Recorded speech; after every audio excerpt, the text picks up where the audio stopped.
Across all galaxies, over the history of recorded space and time, only Earth is known to be immersed by ocean. How rare, not only for a blue planet to exist, but for the waters that paint its extraordinary surface to also sustain such a diversity of life. As humans, those same ocean waters are carried in both our breath and blood. Our bodies are made of the very essence that sets the Earth apart. How then do we know more about the vastness of the universe than we do the depth of our own planet's beating heart?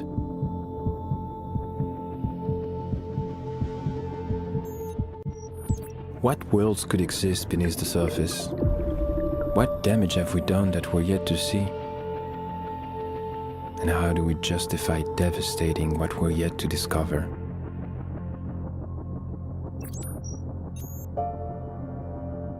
This World Oceans Day, tides are changing.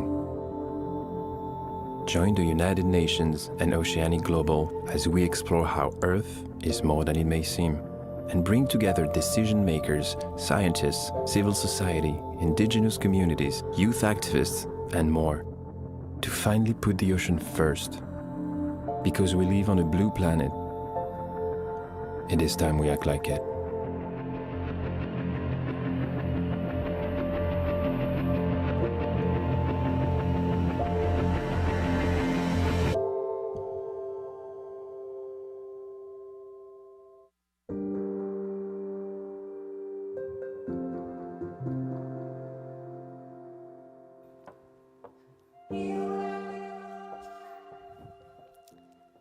Today, we are in person at the United Nations headquarters in New York, during a moment where the air quality is amongst the worst in the world due to the impacts of wildfires taking place in a nearby country. Globally, we are seeing evidence of a stressed planet, one that is increasingly burdened by human impact. While it was not my original plan to open this way, the situation that we are in is a reminder of how delicate the balance of life is, how interconnected we are to the natural world, and how the impacts of our actions as humans often extend well beyond what we can see. In the spirit of broadening our perspectives outside of our immediate surroundings, I would like to invite everyone to close their eyes and to take a deep breath. Imagine yourself here right now, sitting at the United Nations or tuning in online. And now visualize yourself beyond the room that you are in. Take a deep breath. And now beyond the city that you're in. Another breath. Beyond the country. And now imagine that you are just above the surface of the earth and you are looking down at our home. What do you see? Do you see it? A blue marble, the only planet in the solar system that is known to be made predominantly of water. Our living planet, planet Ocean. With this vision in your mind, take a deep breath again, and another. One of those breaths came from the ocean. This year's World Oceans Day theme is Planet Ocean, Tides Are Changing. Today, we'll be reshaping how we view Earth to create a groundswell of momentum towards putting the ocean first. My name is Leah Doriel, and I'm the founder and executive director of nonprofit Oceanic Global. We have been honored to partner with World Oceans Day since 2019. We're excited to once again be joining our hosts, the United Nations Office of Legal Affairs and the Division of Ocean Affairs and Law of the Sea, as well as supporting partner Panerai and our contributors Discover Earth. Before diving into today's programming, it is my privilege to introduce His Excellency Antonio Guterres, Secretary General of the United Nations, who will be joining us virtually for opening remarks. The ocean is the foundation of life.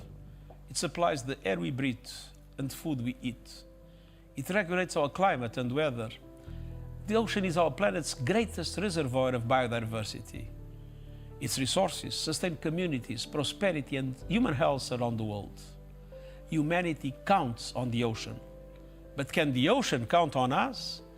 We should be the ocean's best friend, but right now, humanity is its worst enemy.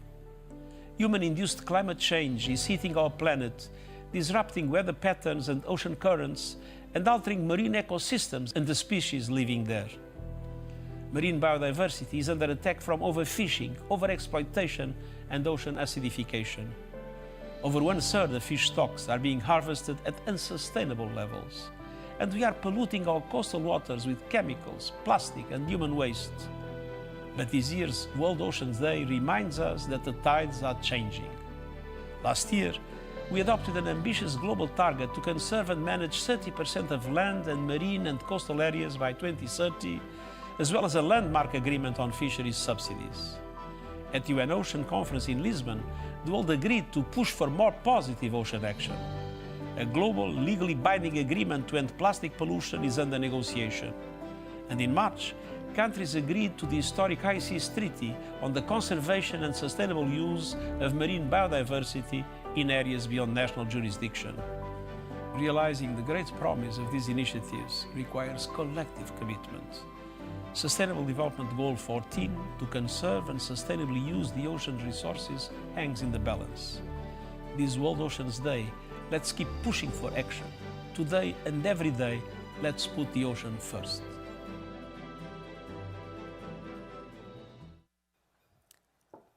Thank you, Secretary General, for reminding us that it is essential to prioritize the ocean.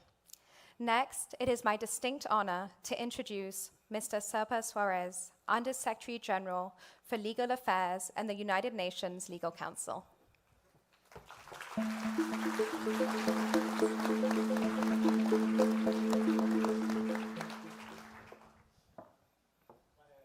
Full room, all blue. Blue is our color. So, distinguished guests, thank you so much for joining the United Nations today on this World Oceans Day to help change the tides for planet ocean. And first of all, I would like to extend a warm welcome to all speakers and performers who will be presenting today. By sharing your experiences and your stories, you inspire us all to put the ocean first. I would also like to express the deep gratitude of my office through the Division for Ocean Affairs and the Law of the Sea to our production partner, Oceanic Global, for creating this important international event with us again this year. Our thanks also go to the Panerai for its generous support and to Discover Earth and Ocean X for their contributions. Today's program will take us literally from outer space to the deep sea and everything in between. And by zooming out to 250 miles above the Earth's surface, we will appreciate the unique planetary feature that the ocean is in our universe. And by zooming in on the smallest creatures living on the ocean floor, we will marvel at the underexplored wonders that the ocean has to offer. Speakers will highlight the close interconnectivity of the ocean with our climate, our cultures, and the arts. And the winners of the annual photo competition, to be revealed later this morning, will bring all of these to life with beautiful images. Now, while we gather here once a year to mark World Oceans Day, every day the United Nations and others are working to change the tides for planet ocean. Only a few weeks ago, delegates in this room adopted a series of recommendations on the conservation and management of straddling and highly migratory fish stocks, aiming to ensure sustainable fisheries for current and future generations.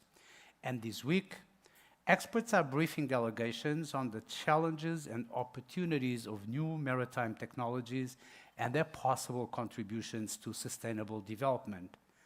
Next week, a meeting in New York will elect new members of the International Tribunal for the Law of the Sea, strengthening the framework for the peaceful resolution of ocean-related disputes.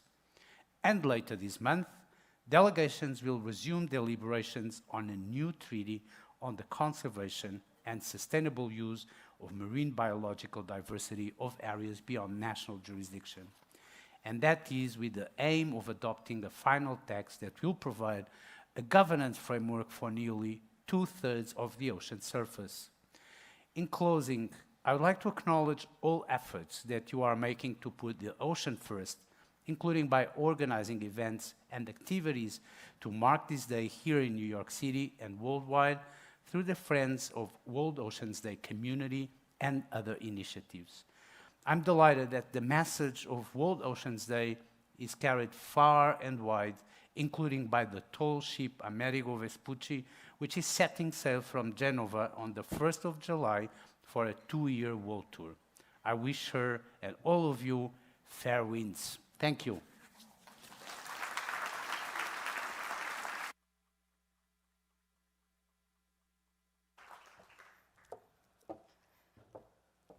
Thank you for your leadership and vision on World Oceans Day. At Oceanic Global, our mission is to reconnect humanity to the ocean as the lifeblood of the planet, and to provide tangible solutions and blueprints for coexisting in harmony with the natural world. As humans, we are part of this beautiful web of life, and our survival is dependent on our interactions with that, and for that, a thriving ocean. The ocean sustains all life on Earth. No matter where we are from, we rely on the ocean, from the air that we breathe, to the food that we eat, to how we transport, and even how the climate is regulated. Today and every day needs to be about coming back into harmony with the ocean, looking at how we are redesigning our systems and making decisions that put the ocean at the center of it all. We'll be hearing today from individuals, communities, and nonprofits to the private sector that we need to come together and pave the path forward for the ocean and for our collective well-being. We live on a blue planet. The ocean does not only support humanity, it supports all life on Earth. We will now be hearing from Aquaman himself, Jason Momoa, who sadly will be joining us virtually from New Zealand. Thank you. Aloha, my kako. I'm Jason Momoa. As both a native Hawaiian and as Aquaman, my connection to the ocean runs deep. It's in my heart and soul. That's what connects us all. The more I see irresponsible human activity, pollution, acidification, the extraction that devastates the ocean, I find myself asking if humanity has forgotten that the ocean not only covers the planet, but it also sustains it. Do we not realize that the health of the ocean determines the survival of all species, including our own? The human-induced triple planetary crisis of climate change, pollution, and biodiversity loss continues to weigh heavily on the ocean, ecosystems, and the communities that directly depend on it. If we don't change course, the ocean's dire state will continue to decline. It didn't have to be that way. Through reimagining our relationship with the ocean and working together to better understand, prioritize, and protect it, we can rebuild and preserve the health of the ocean, both now and for future generations. I'm honored to be joining the United Nations family on World Oceans Day, celebrating how wonderful it is to live on our blue planet and underscore the importance of prioritizing the ocean's health for our own health. I'm also proud to support the implementation of global biodiversity framework through which countries aim to protect and restore 30% of the world's ocean by 2030. We live on a beautiful blue planet. It's gorgeous, and we must respect it and honor it. It's our mother. Alanui Lon. Aloha. I am now excited to introduce international actor and activist Lucas Bravo, who you may recognize from the award-winning series Emily in Paris, to share a few words. Lucas, over to you.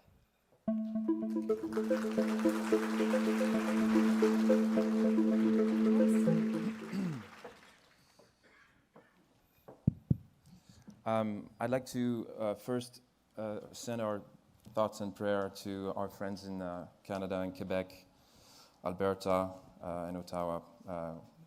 There's no greater poem than contemplating the wild Canadian forest, and watching it burn is a tragedy, really. And it is the direct impact of our unsustainable way of living, climate change. Having said that, what an honor it is for me to be here among so many bold and brilliant minds who are working to reshape our future. Thank you to the United Nations and Oceanic Global for having me. I am constantly trying to educate myself on the challenges that we face, but I may never know as much as the people in this room who have dedicated their lives to our oceans, to our planet. I could never claim to have done that. In many ways, I feel like a hypocrite standing here. Like most people, I'm still learning. I still make a lot of mistakes in my daily habits in my life, and the industry I operate in still has a lot of progress to make. But I'm passionately dedicated to my job, and I'm here today to support and shed a light on the incredible work of those in this room and outside of it, fighting to make the world a safer place for us all. Today, I am here to talk about hope. And yes, it can be hard to feel hopeful when talking about climate change and the effect it is having on our ocean. Each passing week brings more devastating news of marine pollution, unsustainable fishing, and habitat destruction. It is far easier after a long day to switch off, to turn away, to ignore the injustices and outrages being committed to nature. But today I would like to talk about the people who have not turned away, whose actions have sparked seeds of hope, which I believe can take root in us all. I'd like to talk about Daniela Fernandez, who at just 19 years old founded the nonprofit which provides the enabling conditions of community, knowledge, and funding to the people at the front line of climate justice and action. I'd like to talk about Crystal Ambrose, founder of the Youth-Led Initiative, which aims to educate the next generation and whose work led to the Bahamian government banning all single-use plastics. I'd like to talk also about a group of young women, Camille Etienne, Anne-Sophie Roux, Adélaïde Charlier, who came together online to focus their sight on deep-sea mining, which, in its pursuit of rare minerals used to make our batteries for our phones and electric cars, threatens to destroy delicate marine ecosystem and dislodge countless tons of stored carbon from the seabed. The women I have mentioned, plus countless others, are confronting the threats that face us with a staggering degree of hope. The examples they have set serve as an inspiration for me, and I hope for us all. I could never expect to match them in the scale of their achievements, but I think we can all endeavor to follow their lead. Ultimately, it is governments and big businesses that will decide the fate of our oceans, but we as individuals still have a crucial part to play. In the small decisions that we make, to eat less meat or fish, to walk instead of drive, and most importantly, to speak up for what we believe must be protected at all costs, we help to create a global society in which the key decision makers are held accountable, and in which the unchecked plundering of our oceans will not stand. With these small choices, we empower ourselves, we become part of the resistance, and we contribute to the flame of hope that is still burning bright. And when that flame flickers, as it inevitably does for us all, I suggest we turn to the youth and to our children. A friend of mine has a 3-year-old daughter. Her name's Mila. She hugs trees. She tells me off when I'm wasting water. Nobody taught her to do these things. They are in her nature as a human being. I believe that our capacity to care for the environment, for the earth we live in, and the ocean that sustain us comes naturally. We are born with the hope we need. It is the modern world which strips us of this care, of our sense of responsibility to Mother Earth. We need to protect and nurture not only the natural world around us, but the innate need in our young people to connect with the elements, to hug trees. If you have children in your life, drag them away from their screens and get them outside. Take them to the sea if you can, and marvel with them at its immeasurable vastness and infinite wisdom. Train them to practice gratitude for the world surrounding them. make them understand the singularity of life, teach them not to take any breath for granted, give them the tools to avoid the sweet embrace of denial and comfort when met with helplessness. You may have noticed that I've talked mainly about women so far. This is no coincidence. In my journey to educate myself about the environment and the ocean, women have often, more than not, been my guides. Men have done so much damage to our waters over the centuries. Now it is women leading the way in restoring them. A French cartoonist, known simply as Emma, has written about the mental load, which is the extra responsibility that women carry compared to men, generally taking on greater share of essential tasks around the home. And I can think of no task more essential than caring for our oceans and maintaining the delicate balance of their depth. Perhaps it is time for us men to share a more equal portion of this responsibility. I said at the start that I wanted to talk about hope. When I say that word, I picture the women who have inspired me, those who were not asked to help, but who have gone beyond any reasonable expectation in their desire to educate and act. They are the leaders we need, daughters, mothers, sisters. They are the ones whose example we must follow. We as humans still have much to learn about the world around us.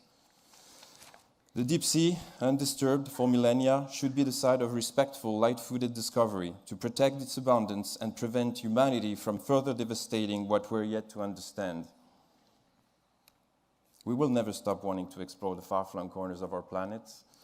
It is what makes us human, but we must do so in ways that leave our oceans alive and breathing and beautiful. My only hope is that we can find a way to do this together.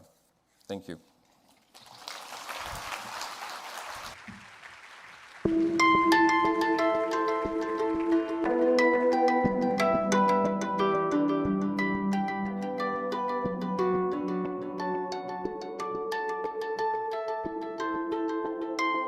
Thank you, Lucas, for your words of hope. It is so easy to intellectualize the issues surrounding the ocean, but the reality is, as Lucas shared, everyone that works for and with nature does so because they love it, because it is their happy place. It's a place of peace, wonder, joy. So many of us who are motivated to be here in this room do so not just out of worry, but also out of love, which is why it is so important that the work does not only come from our minds, but also from our hearts. With that, it is an honor to introduce wisdom holder and sonic weaver, Fire, who is deeply connected to the water to share her magic. Thank you.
mihi aroha ngā tamariki o te moana nui a kiwa te Aotearoa. Ngā mihi aroha te atua o ngā tangaroa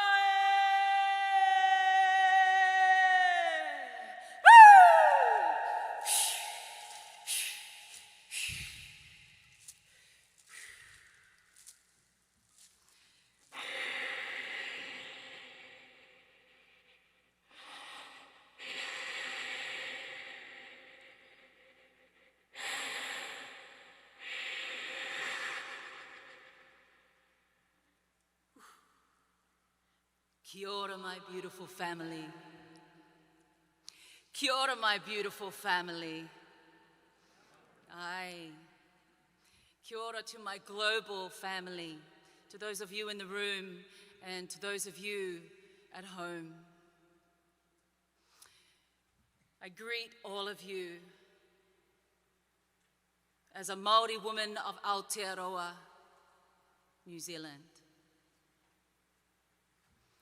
Acknowledge this sacred land that we gather, o te iwi o Lenape,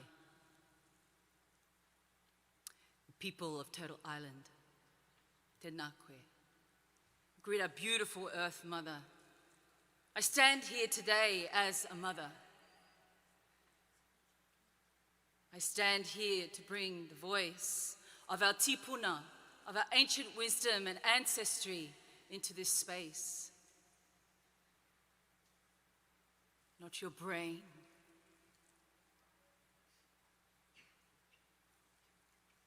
O te manawa, our hearts.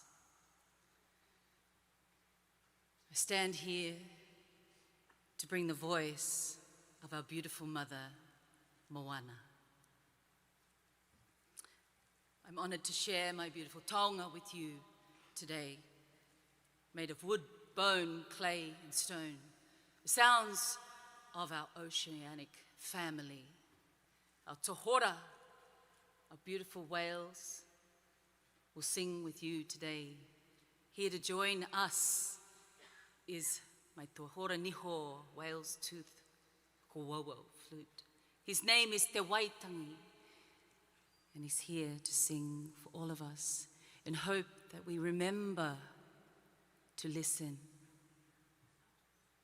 to who we are, who we truly are.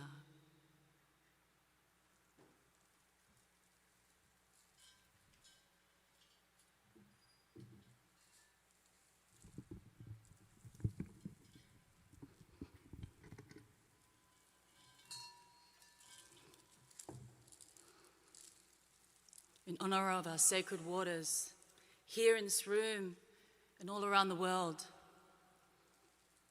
may we continue to remember our ancient wisdom and guidance. Ko te awa, ko te awa, ko.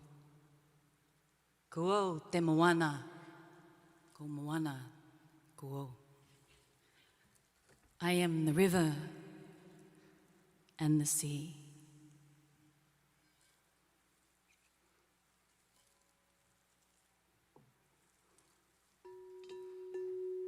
I invite you to close your eyes and go within. To go to a place by the sea that you remember close to your heart.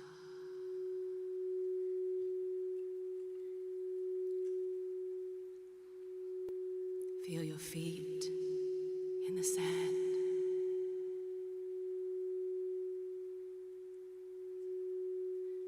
And offer your heart to her.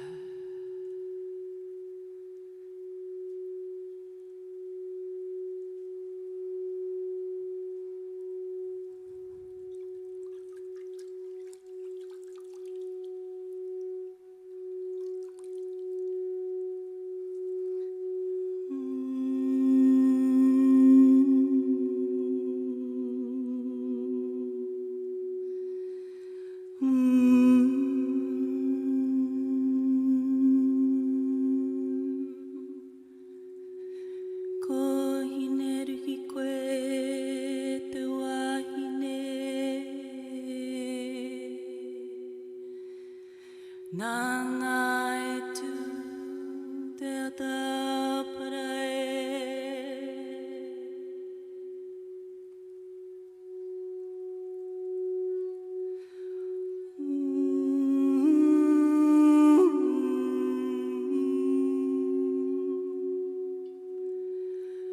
O ngā moana nui.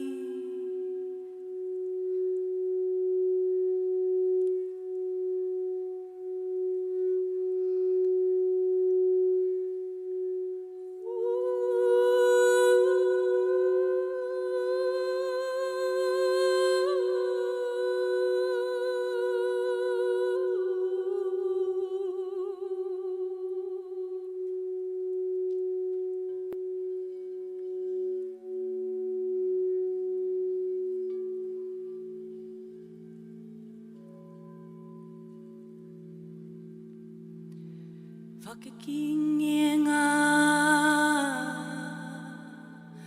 wharuarua rātou mā. Kua whiti atu ki tua o te pai.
Her heart is with you, with all of us, as the tides are changing.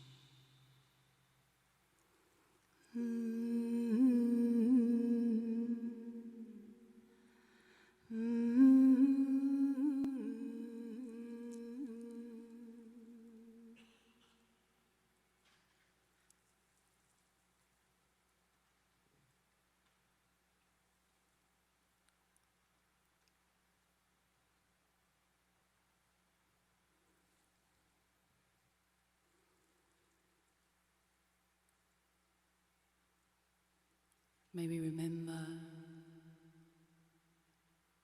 the beautiful waters of our mother as we stand to protect her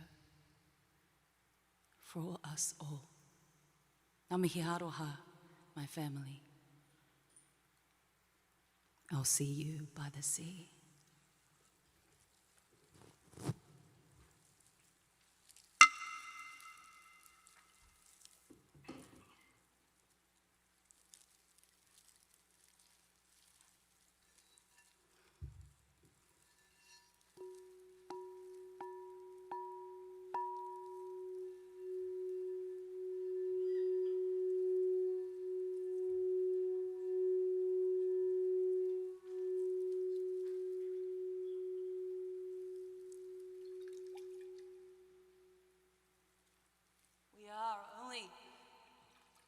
guardians of this beautiful earth. May we listen to the whispers of the waters, of those who do not have a voice in this room. May we honor and protect it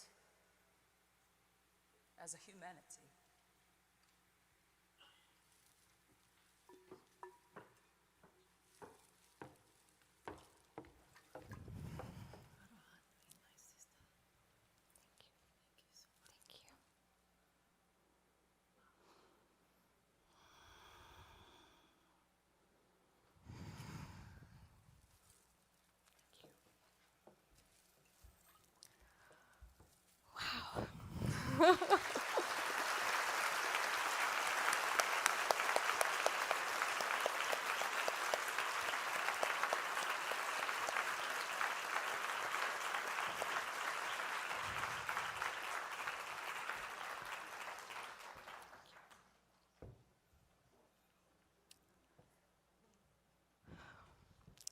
Thank you, fire, for transporting us to the depths of the ocean. That was so powerful, and for the beautiful, beautiful wisdom that you hold. Thank you. I believe we're going to watch something, and then we'll be going on to a very special fireside chat.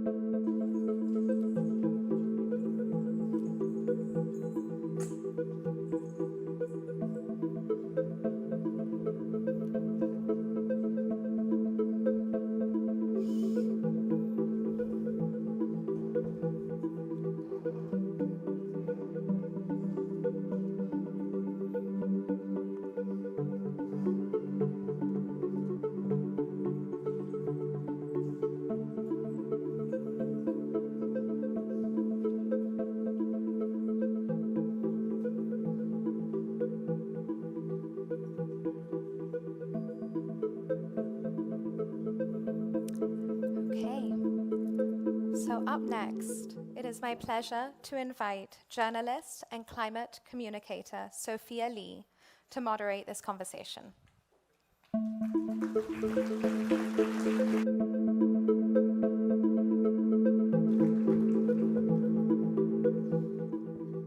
Hello, everyone.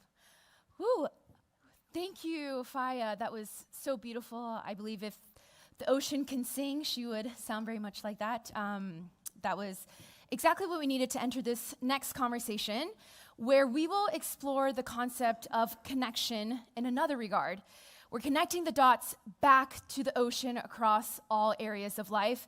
This intimate fireside chat will shed light on missed opportunities and ongoing work to bridge gaps across representation, knowledge, and capacity building to better understand the ocean for all that it sustains and for the wonder that it is.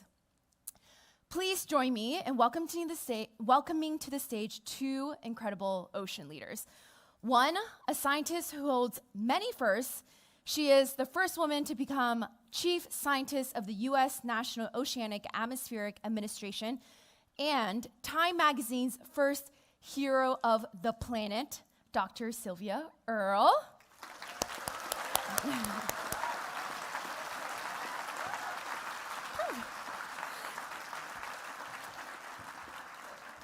Welcome.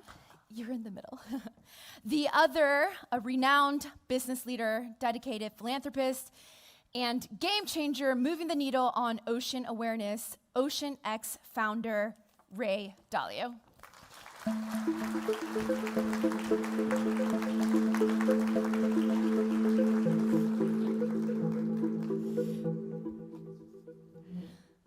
Ooh, all right. Dr. Sylvia, Ray, I understand you two are beautiful, lifelong friends working in the ocean space, yes? Yes. Yeah. Okay, so this will be just a great fireside, like we're in Dr. Sylvia's living room, or we're on your research vessel, let's say.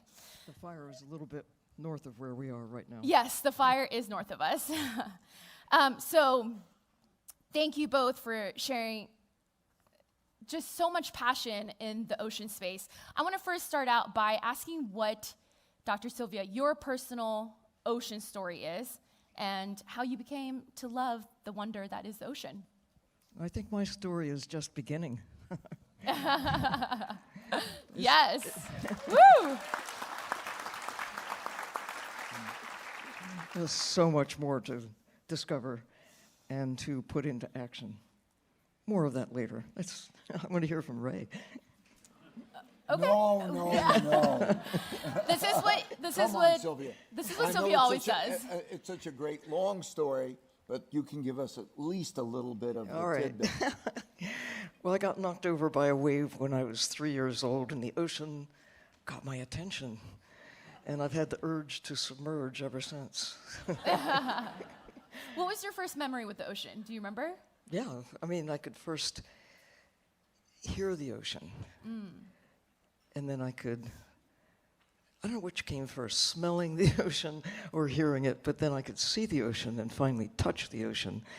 But what has held my attention for these many years is the ocean is alive.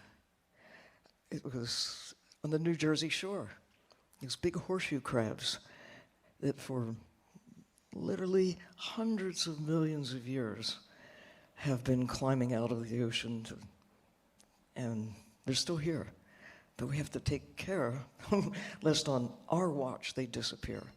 So it's the story of the 21st century, the best chance we will ever have to secure safety for horseshoe crabs, for tunas and whales, and for all of us. I mean, this is the moment, the first time we've known what we now know, and it's maybe the last best chance we'll ever have to make peace with nature. We're right on the edge in so many ways. People talk about the planetary boundaries of climate, temperature, planetary chemistry, a lot of things. Imagine if we did not know, but we do know. That is our superpower. Yes, indeed. Ray, what was your first memory with the ocean? I grew up near the ocean on Long Island. So like Sylvia, the crabs, the shells, all of those experiences. And then watching Jacques Cousteau amazed me of what was going on. And then I learned to dive.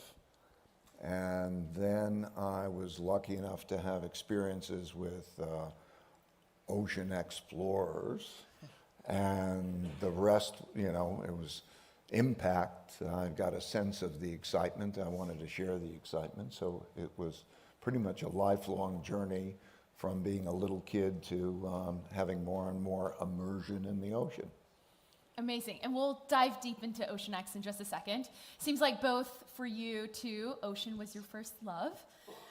So of all the climate solutions and all of the ecosystems collapsing, why focus on oceans? Dr. Sylvia, let's start with you. Well, the ocean makes Earth habitable. No ocean, no life. Earth would be a lot like Mars without the ocean. This is the only place that we know of in the universe. There's a lot of water out there, a lot of rocks. This is the only biogeochemical miracle with an emphasis on the bio, life. Life shapes the water and the rocks to make Earth habitable, and it's taken 4.5 billion years to get us to this place from rocks, rocks and then water, and then life. And it's taken us, think about 1500, that's, I think 4.5 centuries ago or so, when our population was about 500 million, to where we are today with 8 billion. It's even in the terms of 4.5 decades, the change wrought by us, modifying those ancient systems in ways that seemed like a good idea at the time to foster our prosperity by consuming nature, and we're still doing it. But tides are changing. I think we're beginning to grasp the significance that the most important thing we take from the ocean is not fish or shrimp or krill or cod or horseshoe crabs or oil or gas or minerals. The most important thing we take is it's our existence. It's life, our life. Life as we know it is dependent on maintaining the integrity of the ocean. That's so beautiful. The more we take from the ocean, the more we take from ourselves. And the more we bite into our life support system. Ask any astronaut. Do you take care of your life support system, the thing that keeps you alive? Well, they tend to learn everything they can about what keeps them alive and take care of it. Learn about it, take care of it. We're learning more. I think, Ray, since Cousteau inspired you and inspired me as well, we've learned more about the ocean than during all preceding history. But at the same time, we're on a fast track to lose more because we think 90% of the sharks are gone. And a lot of the big fish down to historic low levels. And what we're doing in terms of planetary warming, the chemistry of the planet is changing because of us. And we have a chance, the best chance, right now. 21st century human beings, kids, there's so much that's cause for despair. But imagine if we didn't know that we have problems. That would be the biggest problem of all. But I think we're so lucky. We still have 10% of the sharks. We still have half the coral reefs. It's not over. Could be, but we have a chance to change course from this to recovery. Yes, changing tides.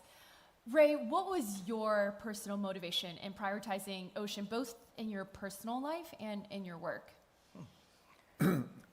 Well, there's an intellectual part and there's an emotional part. Intellectually, it's the biggest, most important thing, right? 72% of the world's surface. The water line is about halfway up. The deepest part of the sea, it's about 11,000 meters, and Everest is about that. And so this water line, and 72%. So it's like all these continents, it's bigger than all the continents combined. In terms of habitable space, it's got 90% of the habitable space. It's so important. And then there's this emotional part. Like when you go down there and you see all the things that we see, and you saw how emotional it is, how fabulous it is, and then it's totally unexplored and has huge potential. So just imagine there was a continent that we never went to, that had all different species and all different things. We'd be compelled to go there for the exploration, the excitement and the importance of it. But this is twice the size, more than twice the size of all continents combined, and it's unexplored, and the potential, the cost effectiveness. The cost effectiveness of exploring the ocean is radically greater than exploring outer space. Yes. Yes. So You need to do both. So it's a tragedy and an excitement. And the deeper we go, the less we know, as you point out. But we know enough to know that that's what keeps us alive. And we're right on the edge of doing damage to the very systems that keep us alive. So why else would we come together and say we have to protect at least 30% of the land, at least 30% of the ocean right now, within the next few years? What is the or else? We will continue this trajectory of decline, because even though there's much we don't know, we know enough to know that taking care of nature, it's our life support system, and it's vulnerable. Think about all the rest of the universe. Where else is there? It's here. And we've got the evidence. And we did not have the evidence when I was a kid. And the thought that we need to go to look at the so-called blue economy as a way to take more from the ocean. No, I think knowing that we need to look at other ways to make fortunes by not taking from the ocean, but by restoring what we've already lost, and to figure it out. We've got great capacity to consider the real value of the living ocean. We know that whales are more valuable alive than dead. I don't mean just ecotourism, or even the carbon value in whales as the carbon value in trees, or sharks, or tuna, or anything else. The living systems have to be more important intact than just, we've already taken so much, can't we dive into what we've already taken and make great fortunes by mining what we've already mined, recycle what we've already extracted? Can't we figure it out? Or maybe we have to figure it out. Sylvia says it so well, it makes the case so well, and she could go on probably for hours and make a greater case about Yeah, you guys have time, right? Into the intellectualization of it. Yes. Okay. And at the same time, that won't get us anywhere. I agree. Until we see it and we're part of it and we're immersed in it. I just imagine, you know, there's this sheet and you can't look below the sheet. Just imagine it was clear and you can look below the sheet. And then there's the difference of technology. Yes. Amazing changes in technology. For example, on our ship we have a remote operated vehicle that goes down 6,000 meters. So that means it can see 98% of the world's ocean is within the 6,000 meters. And we have a camera on the front of it, 3D, 360-degree camera. And with goggles, you can go anywhere in the ocean with this technology, and you can see what's going on there. And kids can actually, with a joystick, operate it from a schoolroom and be there with their goggles and so on. Sharing the view. Right, and so this potential, the excitement, for me, it was untapped potential. For me, that was my motivation, because there it is, and to create, and then, you know, a great ship, which is a combination of supporting ocean exploration, but media that brings all of that back to people so that they can participate. Like, why isn't that? The amount of money that goes to space exploration is about 120 times the amount of money that goes to ocean exploration. Wow. And it's much more cost effective to go to ocean exploration. This is so a there's part an of space. enormous potential, and there's an enormous, it's both a kick and it also makes for a better life in terms of creating our better planet. So when we talk about those, the intellectual and the emotional, I think, have to both be part of it. No, I'm totally with you. It was reading William Beebe's Half Mile Down when I was a kid. I never got to meet William Beebe. I did meet Jacques Cousteau, and I know some of his family. I guess I know most of his family.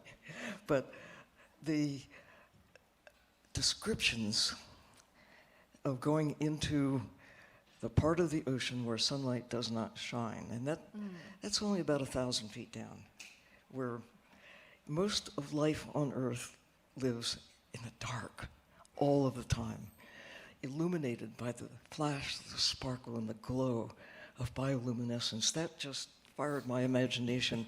I could not wait as a kid to be able to have a chance to do what you're describing, to share, to be able to see what Beebe saw. But I actually had a chance to help, working with engineers, build little submersibles, and I found myself down at the edge of light and below the edge.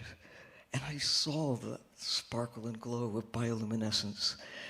And like you, I really felt compelled to be able to share the view and to get, I still do. I think, well, the vicarious experience, like all of you out there who are looking at what we're doing here vicariously, still nothing like being here with Ray and with you and with all of you personally. So the combination of still, and I know you do it, you go down little submarines, and I continue to be driven. I want to go, I want to see for myself, and I do feel that now, because of the opportunity to communicate on a scale that was never possible until right about now, not just knowledge, and not just information, not just graphs and charts and evidence of that sort, but the feeling of that is ineffable. It's what poetry and art and music take us beyond just facts and figures.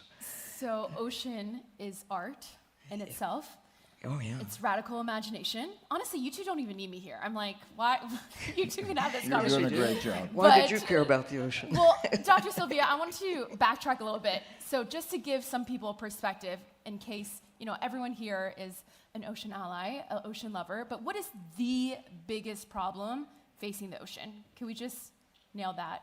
Sure. Well, from my perspective anyway, you can easily look at what we're putting into the ocean, CO2, the avalanche of plastics, toxic chemicals, what we're taking out of the ocean, hundreds of millions of tons of ocean wildlife that we call seafood. We have to think differently about life in the ocean, just as it's taken us a long time to think about songbirds, eagles and owls and furry things as something other than products and whatever, something to eat or use. But those are big problems. But the biggest problem still is not knowing. It's ignorance. Why should I care about the ocean? You know, most of you in the audience here, and probably most of you listening, but if you look around, we still have an immense challenge of getting our species to understand why they should care about the ocean. It's So- ignorance. Yeah, Yeah. so let's talk about this ignorance, because I think a lot of humanity think that we're very separate from the ocean. What is that intersection between planetary ocean health and humanity health? I would love for you both. Yeah. Well, just if you like to breathe, you'll listen up. It doesn't matter where on the planet you are connected with every breath you take and every drop of water you drink. Right, Ray? Ray, what are your thoughts? Well, I think your question is like very similar to asking the question, why is it important? Why is the Earth important? Like it would take. And so you asked the question of what is the greatest tragedy or missing? What are we most missing? What is most important? Okay. And then if we were to list all the things, we'd be here all day, right? So for our well-being, in so many ways, for all of these things. So, but if you say what is the greatest tragedy missing, Sylvia's totally correct, right? It's tragic lack of awareness and connection with the ocean. It's like if all the land on Earth was not explored. So you'd say, what is it? So much? So you can't list it. It's going to take too long. What is it? We're not there. What's the greatest missing thing? A tragic lack of connection and awareness to it. Isn't that it? Yeah, and there's Hands down. Yes, Dr. Sylvia. we have some big issues coming up just this year about protection of the high seas, about protection or not of the deep sea. The International Seabed Authority, July, will meet to either approve or maybe hit the pause button in terms of making it okay for companies and countries to start mining the still largely unexplored, unknown deep sea. But we know enough to know, the report came out just last week, about the 5,000 plus species, most of them yet to be given names, that have been discovered over time in the very area where mining is projected to begin, or not, depending on what happens or doesn't happen in July of this year. What Sylvia's referring to, I think, is really, really important, because what's happening as the technology improves And those who have, there's no plan, there's no understanding. And those who have the financial desires to exploit that because it is profitable or have a big advantage, because there are going to be those resources and they're going to go do that, and that's what their objective is. The consequences of that are going to be like changing the world. And so it's essential that it's explored and priorities are made. Where do you mine? How do you mine? How do you operate that way? Do we Because have the to mine? technology things are going to change this 72% of the world is going to be changed without knowledge. And do we actually have to do it? And if we have to do it, must we do it now with the magnitude of ignorance so But we're going to do vast? it. In other words, we're not going to stop it. The issue is whether we also rush to do it by surveying it, understanding it, thinking it through, coordinating it, and doing it in a right way. But Because maybe- without, you won't prevent it. Oh, Oh, is that a challenge? I think Do you hear the a most challenge? important thing to mine from the deep sea is knowledge that is there. There's a library of life. Wouldn't we like to know how the process takes place? It takes a long time, millions of years, to distill the various elements out of the same elements that are in the universe, that are in the ocean.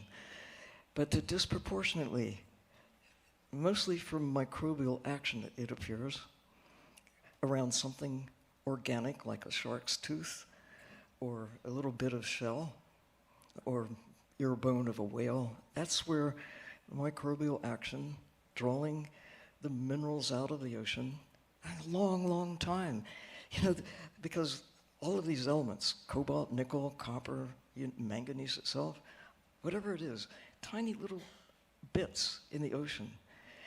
If we could figure out how do those microbes do it and harness their power, maybe we don't have to rip apart the ocean floor. Maybe we don't need these metals in the next generation of batteries and other products that we use them for now.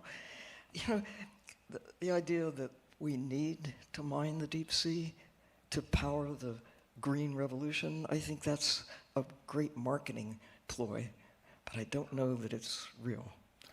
So, okay, yes, thank you. This is interesting because you, on one hand, Dr. Sylvia, you said the only thing we can mine is knowledge.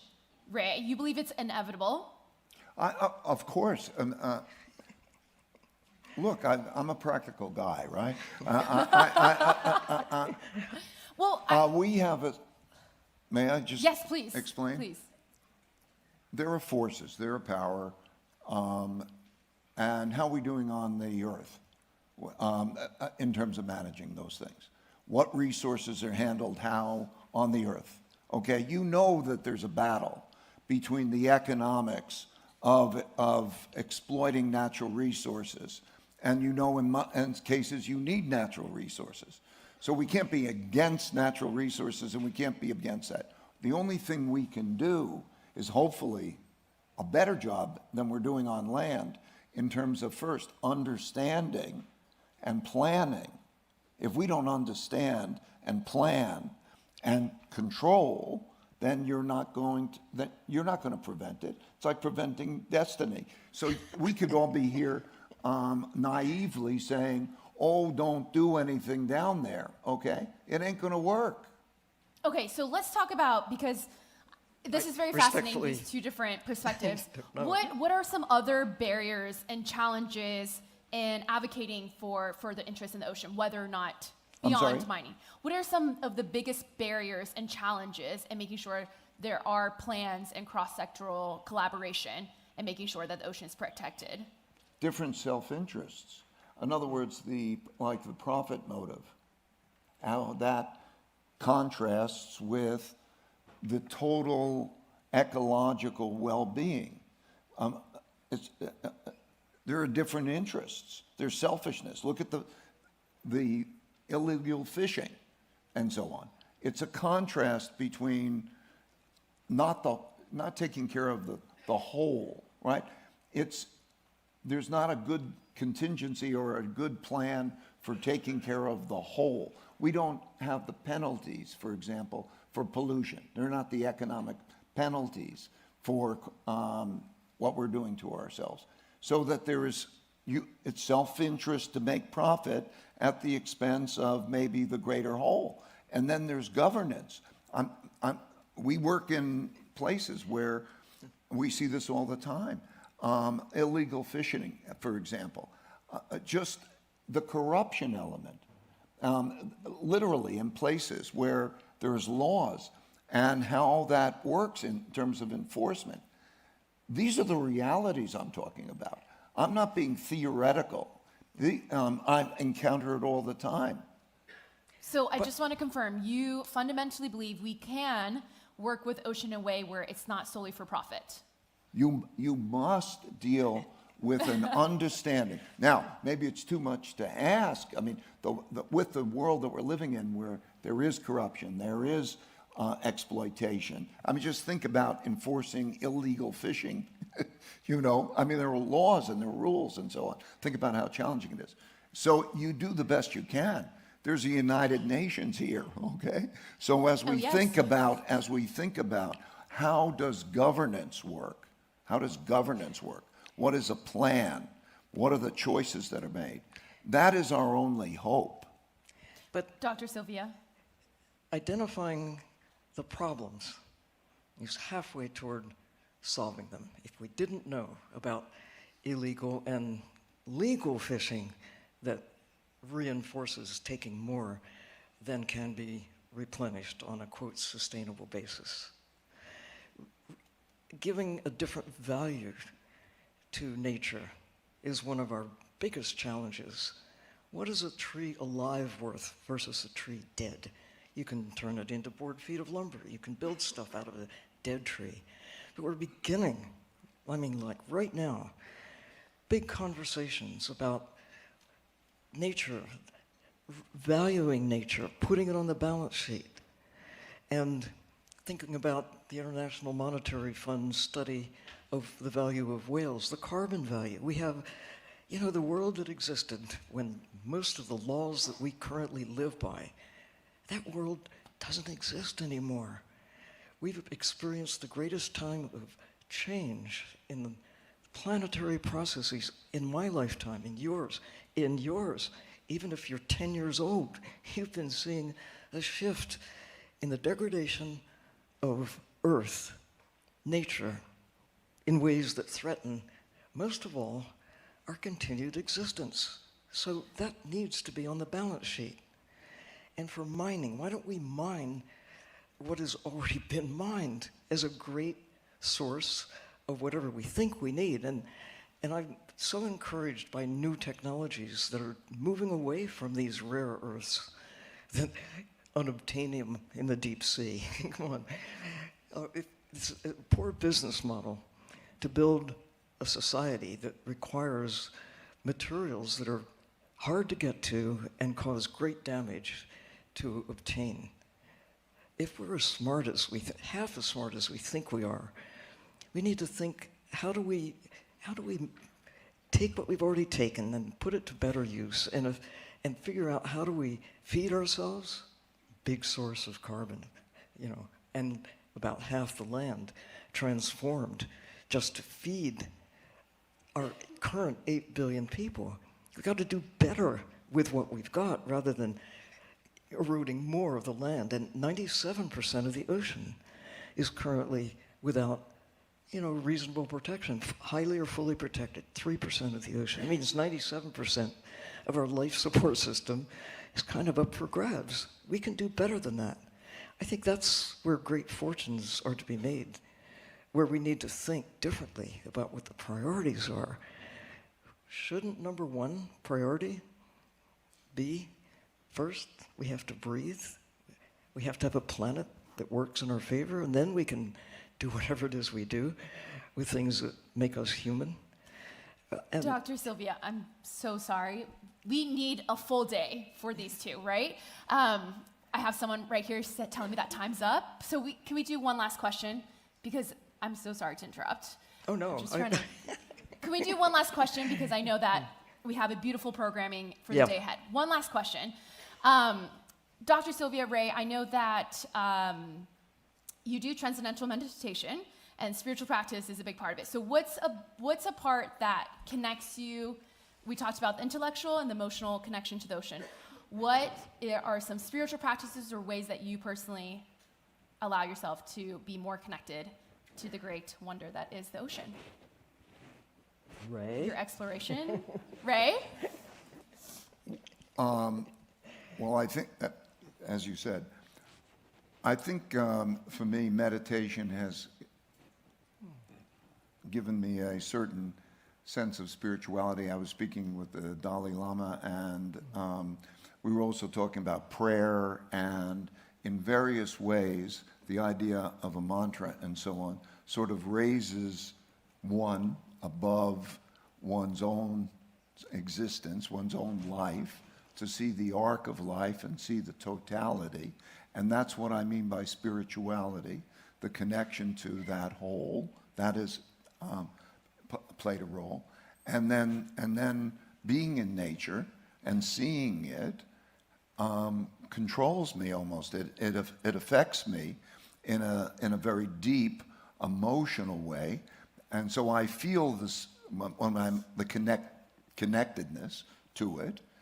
And then, of course, there's the intellectualization part of it that we're talking about. So it's those elements, I think, that for me personally give me that connection. Thank you. Dr. Sylvia? It's looking into the eyes of other creatures who are innocent of anything humans do that make me wonder. How do you do that? I go under the ocean, or even people everywhere, but especially the kids, especially children, and especially I now have not just 4 grandsons, I have a great-grandchild. He's just a little guy. But it's the innocence of nature, the innocence of those who don't have a voice today. And the decisions we make, I just feel it all the time, have a magnified impact on everything that follows. I've said sometimes that what we do in the next 10 years, now it's 7 years, will determine the fate of the next 10,000 years. It's going to get harder. So I know there are problems, and I do feel like you, Ray, that sometimes it seems inevitable. How are we going to change the tide, if you will, of the movements of where we're going? But I know it's possible because I've seen it happen when you protect nature. We agree on the goal. We agree on the goal. Different processes. So, Dr. Sylvia, thank you so much. You remind me of this indigenous quote that says that we don't receive the land from our parents. We inherit it. So we inherit the ocean as well. We borrow it from our children. And Ray, prayers, mantras. Is there an ocean mantra that you can share with us? No, but I do want to take the moment that I have, and I know we're running late. When Sylvia said, look in the eyes, and when you're down there and you look in the eyes of fish, and you're participating, I got a real kick schooling with barracuda.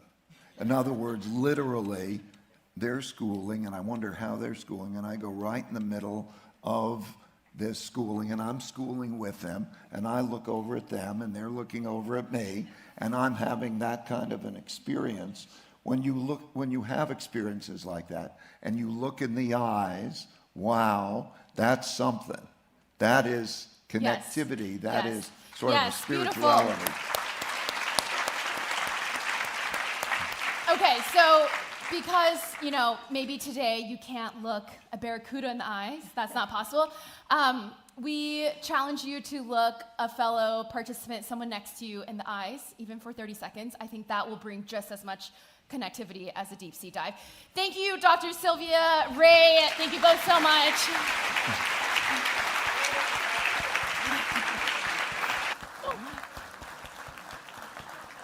Thank you, Dr. Sylvia.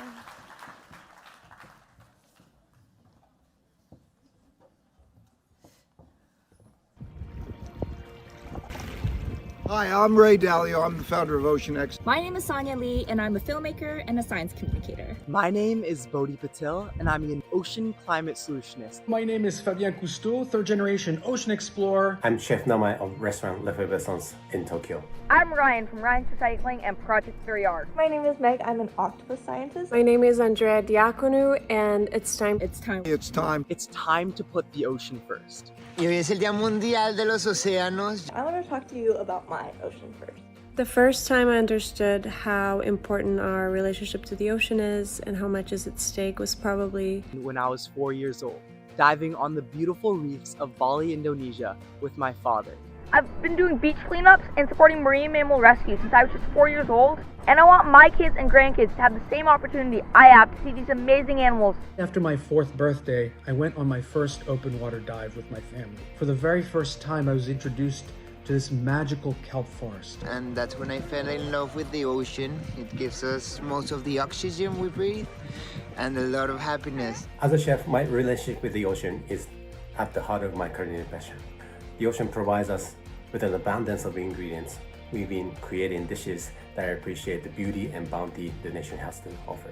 It's where I work, it's where I play, it's where my favorite food comes from. Whether you love the ocean or you're terrified of the ocean impacts your day-to-day life. The ocean is the provider of the blue economy. It's twice the size of all the continents combined, and it's totally unexplored. The ocean does a lot to regulate climate. We live on a blue planet, and it's time we act like it. we are deeply interconnected with the ocean. We would not be Earth without the ocean. In fact, the ocean is what makes Earth so special. Sí, hacer todo lo posible para cuidar estas maravillas y bellezas porque solo tenemos un mar y nos da muchísimo. As a chef, I promise to advocate for sustainable practices while honoring the ocean's blessing. If we don't put the ocean first, if we don't protect the ocean, we are at stake. Our lives is at stake. Everything on Earth is at stake. Putting the ocean first means an investment in our future. And for us to imagine a healthy future, we must have a healthy ocean.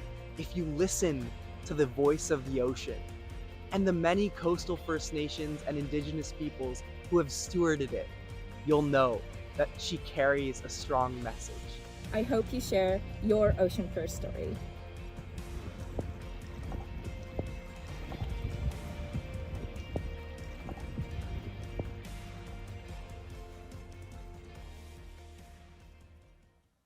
It was so wonderful to hear some of these personal stories from experiences with our beloved ocean.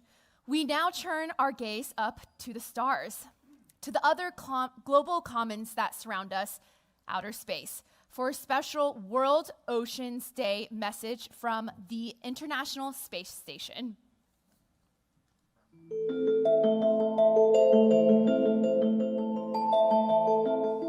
Hi, I'm NASA astronaut Steve Bowen of the Expedition 69 crew aboard the International Space Station, along with my NASA crewmate Woody Hoberg. And we're joining the United Nations in celebrating World Oceans Day. While orbiting more than 250 miles above Earth's surface, we have amazing views of the world's vast oceans that cover the majority of Earth's surface. NASA's committed to exploring our world's oceans, which help provide resources in our daily lives, like the air we breathe and the food we eat. Protecting our planet includes protecting our oceans. During our mission aboard the space station, we contribute to science experiments and research investigations that help us better understand the Earth and its oceans by capturing images to record how our planet is changing. Like the endless opportunities of space exploration, only a small portion of the Earth's oceans have been explored, leaving more to understand and discover. Let's come together to celebrate the story of our oceans, the sustainer of life on Earth. On behalf of myself and my Expedition 69 crewmates, happy World Oceans Day.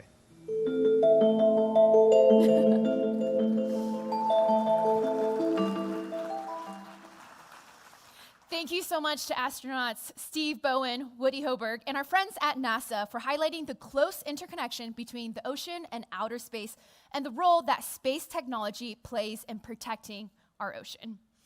Our next speaker will bring us a few hundred miles closer to our home planet to discuss another crucial interconnection, the one between our ocean and our climate. I'm so honored to introduce Hans Otto Portner, is a marine ecophysiologist at the Alfred Wegener Institute Helmholtz Center for Polar and Marine Research, where he has developed groundbreaking theories on the impacts of ocean warming on marine life and ecosystems. As a member of the Intergovernmental Panel on Climate Change, he serves as co-chair of Working Group 2 and was, among other things, co-lead for the IPCC's special report on ocean and the cryosphere and a changing climate in 2019. We are very fortunate and honored to have such an expert deliver this keynote presentation on the ocean climate nexus. Everyone, please, a round of applause for Hans. Thank you so much. Lovely meeting.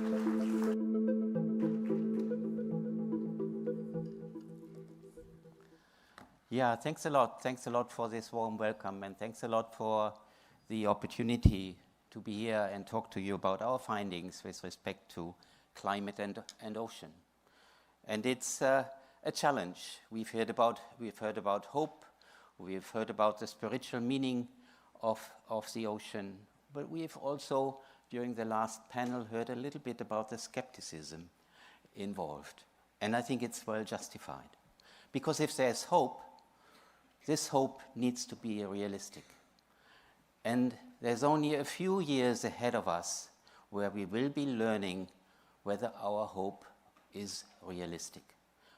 We cannot stop fighting for climate, for stopping climate change, but we want to live in a livable future, and the ocean is part of it, and we do not want the ocean to degrade any further. Tides are changing, we've heard, but are they changing fast enough? This is a challenge that we are currently living through. To remind us, I will talk today about the ocean and the cryosphere, which still offer some of the most spectacular and beautiful sceneries on the planet. Climate change affects, however, 80% of the planet. It affects the ocean as a life-sustaining unit. And this is how the planet is evolving. We are approaching the 1.5 degree global warming that we would like to prevent us reaching if we look at the ambitious side of the Paris Agreement. The ocean is warming, but it's warming less than the land. And the important part of this, and you see this in the colors evolving here for the planet, under 1.5, 2, 3, and 4 degrees warming.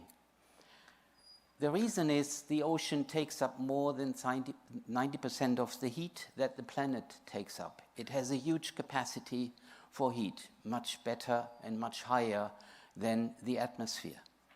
And it takes up about 30% of the CO2 that we are emitting into the atmosphere by our activities. So it's buffering human activities, buffering climate change at a cost.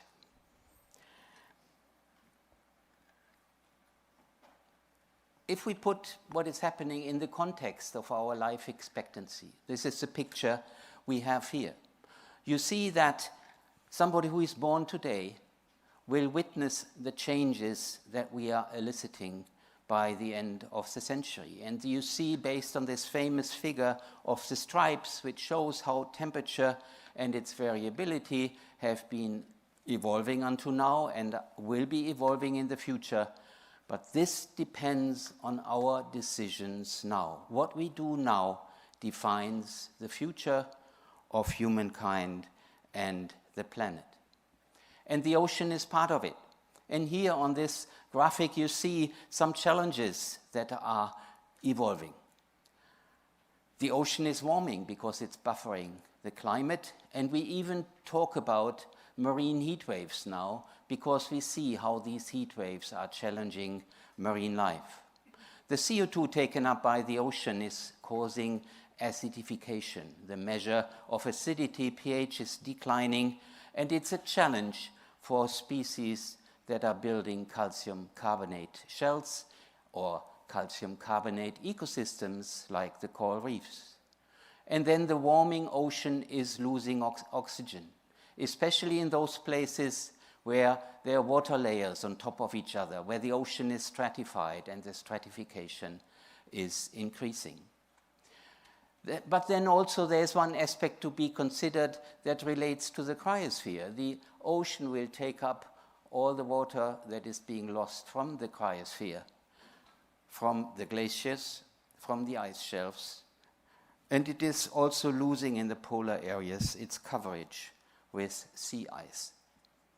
So these are the challenges ahead. And on top of that, we are putting our garbage into the ocean. We are using the ocean as a dumping site, and we've heard we are overusing its natural resources. A strong call for protecting the ocean, and sometimes you can only express this in the form of a comic.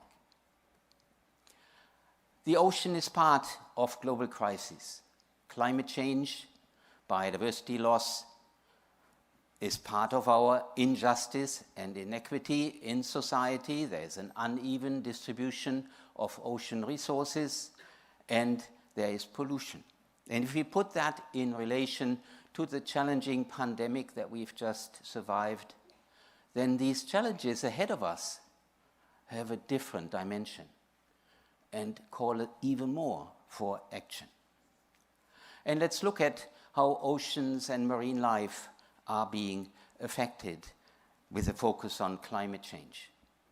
And it's not all about us humans with respect to time. There are other creatures on the planet that live as long as us, or even longer, or even a little bit shorter. So they will also see the result of our decisions, and this graphic produced from our graphic in the IPCC reports by WWF is nicely illustrating. It has whales and it has corals and looking at systems and their lifespans. And the corals are the most vulnerable ecosystem on the planet. They are special because they are an animal combined with a small algae, and such a symbiosis may be especially be sensitive to heat. And what is happening currently at large scale is that we are losing the life cover of those coral reefs, going from a healthy ecosystem to one that's bleached in the center, losing its algae, to one that is dead because it did not have the capacity to recover. And this is something you can observe from high up, you can observe from space, because it's large scale. It's a drastic change that started in the 70s. And our projections say that even in a 1.5 degree warmer world, there is a high risk of losing 70 to 90% of coral reefs and associated services to humankind, fisheries, coastal protection, food security, and there will be even more lost the warmer it gets. We are putting this into a risk assessment analysis using a color code, a burning ember diagram, which illustrates immediately, wow, the situation is that challenging and that risky. So we go from low risk white to medium risk yellow to high risk red and to purple, very high risk. And you see that even in a 1.5 degree warmer world, the warm water corals are on a demise. They have surpassed a tipping point, a planetary boundary, however you want to call it. And there are other systems that have a little bit more of a safety margins. And if we put the ocean systems together on this graphic, you see on the left-hand side the warm water corals in a high-risk situation at 1.5 and especially and even more at 2, but then other systems telling us we can still do something about the oceans to maintain the integrity of many ecosystems and enjoy their services. But there is a projection that is a real warning on the wall.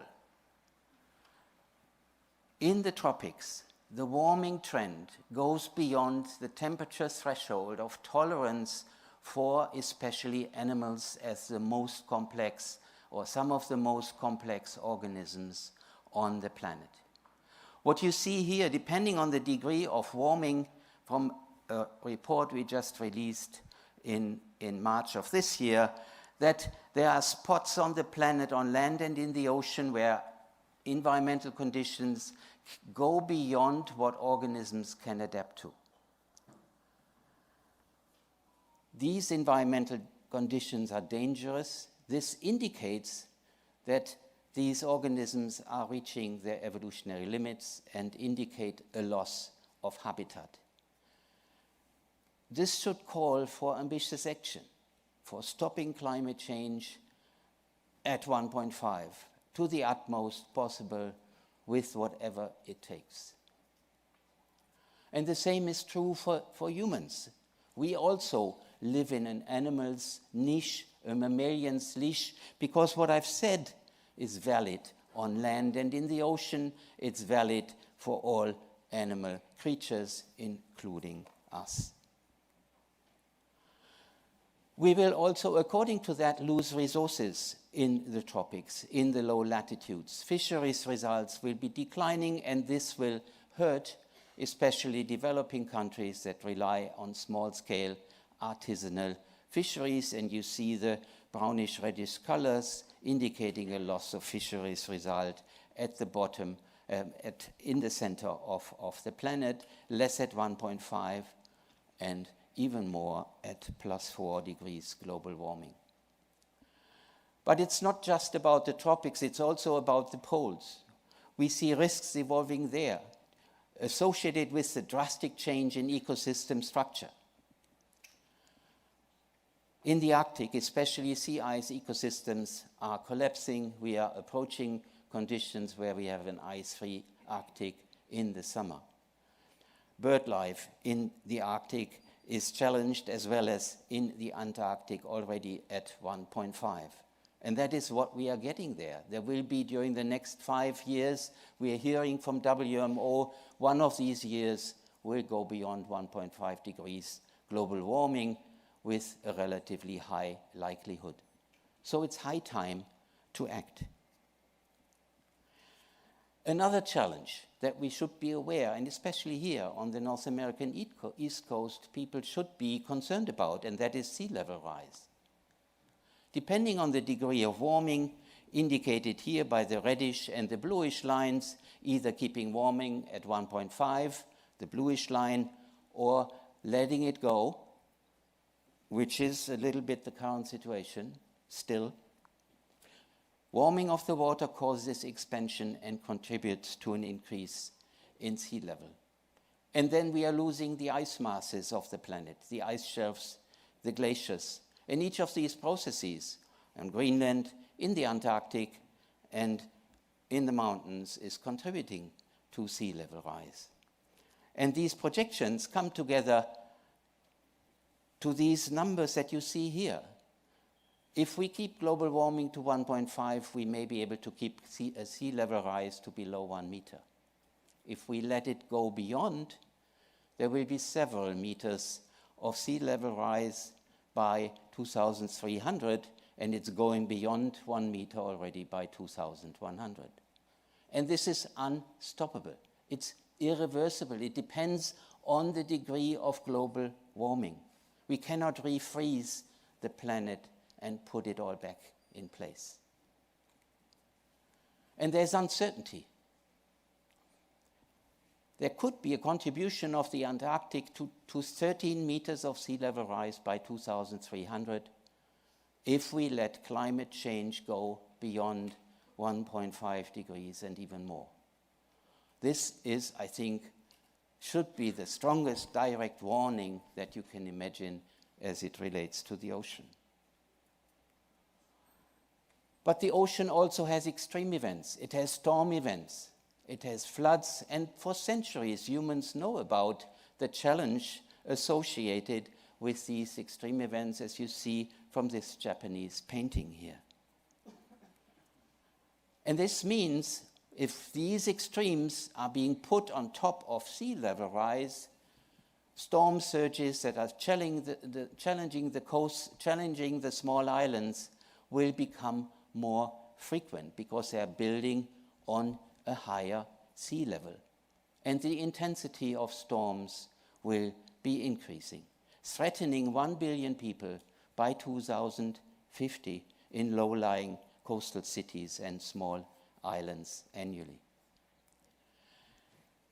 Let me summarize these warnings. The science is clear for ocean, land, and human society, and we haven't even talked about the challenges on land.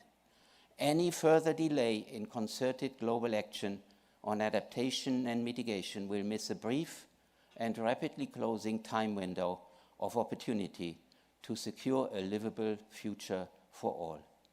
Our reports not only talk about the challenges, but they also offer solutions to the world. However, it is getting late to implement them at full scale with the mentality of whatever it takes. And the political and societal will needs to be built for that. Thank you very much for your attention.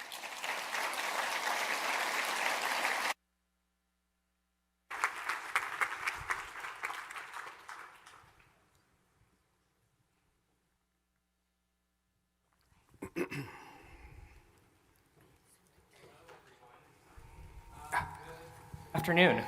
My name is Alejandro Alba. I am a senior correspondent at Now This, and also the host of a digital series called Can It Save the Planet, where we explore and break down climatic and environmental solutions. I'm here today to present the next two segments, but first I want to thank again Professor Partner for helping us better understand that the ocean has to come first and how our efforts matter when it comes to mitigating and adapting to a changing climate. Our first segment spotlights three incredible thought leaders who will dive deep into the power and potential of the ocean, exploring technologies, spaces, and innovations to advance our understanding of the ocean and our ability to protect it. This segment would include Fabian Cousteau, Diva Aman, and Tituan Bernicoat. We will first hear from Fabian, an aquanaut, oceanographic explorer, filmmaker, environmental advocate, and founder of both the Fabian Cousteau Ocean Learning Center and Proteus Ocean Group.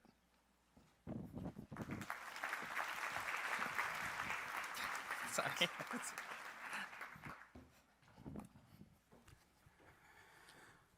Bonjour à tous. Hello, everyone. It's such an amazing time to be able to see familiar faces and many new faces, all our fishy friends. Before I start, something about the panel has been stirring up emotions. What Sylvia and Ray have talked about are two sides of the same coin in terms of our endeavors to strike a balance with our life support system. I would propose to the United Nations, to Sylvia, to Ray, to find a way to integrate in the decision-making process the true short and long-term costs of extracting and exploiting the ocean with regard to those resources. I think if we have a better understanding of the true costs of doing such things, we might have a better understanding and maybe a better decision-making process of when to do things and how. Now, with respect to time, since I know we don't have very much of it, let me get straight to the point by asking a single question. What is the actual tangible value of a single phytoplankton? The ocean, as you know, generates the vast majority of the oxygen that we breathe on this planet, and that life that we know all around us depends on, including ourselves. We're talking about 3.4 billion cubic kilometers of volume, 99% of our world's living space, and yet we've explored less than about 7% of it to this day. This little unique oasis in space floating in the vast emptiness of space. I want us all to appreciate how lucky we are to be able to be one of those few creatures invited to live on this little unique blue bubble. And until we can concretely answer that question, we will know very little about our life support system. And we will continue to find ourselves in the situation that we are today. Scientific understanding of our ocean and its ecosystems are vital to tackling the increasing challenges that we are facing.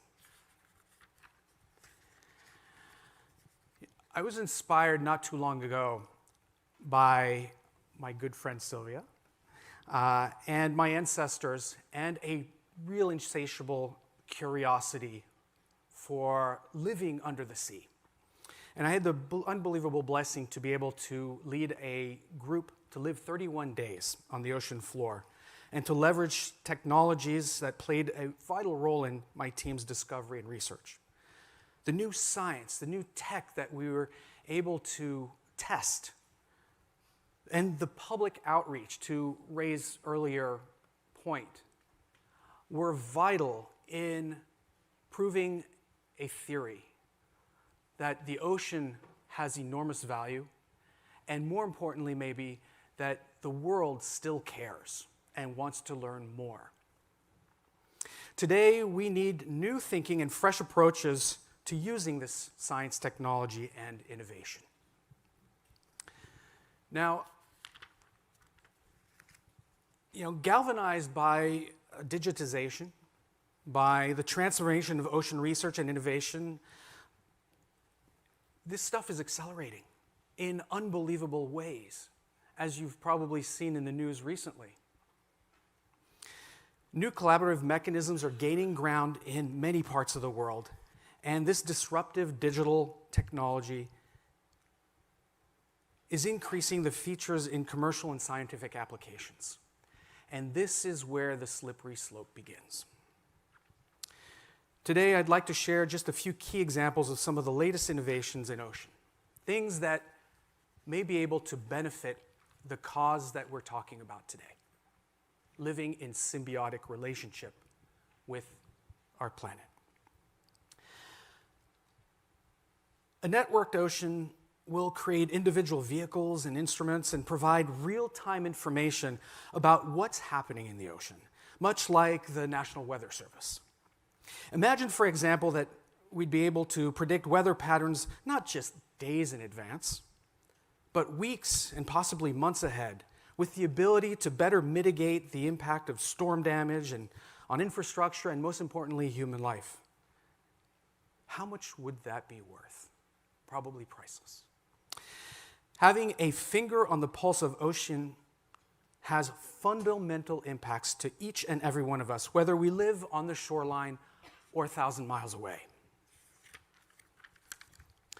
Today's ocean sensors detect things that in the water that human beings just can't. And giving scientists a fuller picture of our ocean, whether it's to speed the direction, of ocean currents, or changes in saltwater chemistry, or carbon cycling, or even biological productivity in the deep sea, are all important factors in that decision-making process. And sensors that are being perfected these days can now start counting in real time the microplastic concentration plumes and other chemical fingerprints that are passing through our ocean's water, so that maybe we can stop the problem at its source. And other arrays are now becoming capable of performing dynamic fish counts, so that we can look at aquatic species beyond the 92% accuracy from fast-moving platforms such as AUVs, or autonomous underwater vehicles, so that we can have a better dynamic understanding of the shifting baselines that are happening in our biodiversity. Another example of innovative technologies is AI and robotics, which will analyze and interpret data much more efficiently. We already see that on land and in space, and even now starting in the oceans. But those interpretations will have fundamental impact in ways that we haven't even thought of yet. And gains in robotics intelligence is undoubtedly leading to ocean monitoring and sampling, particularly in areas that have been too dangerous or too remote to reach. But sampling the ocean is just part of the equation.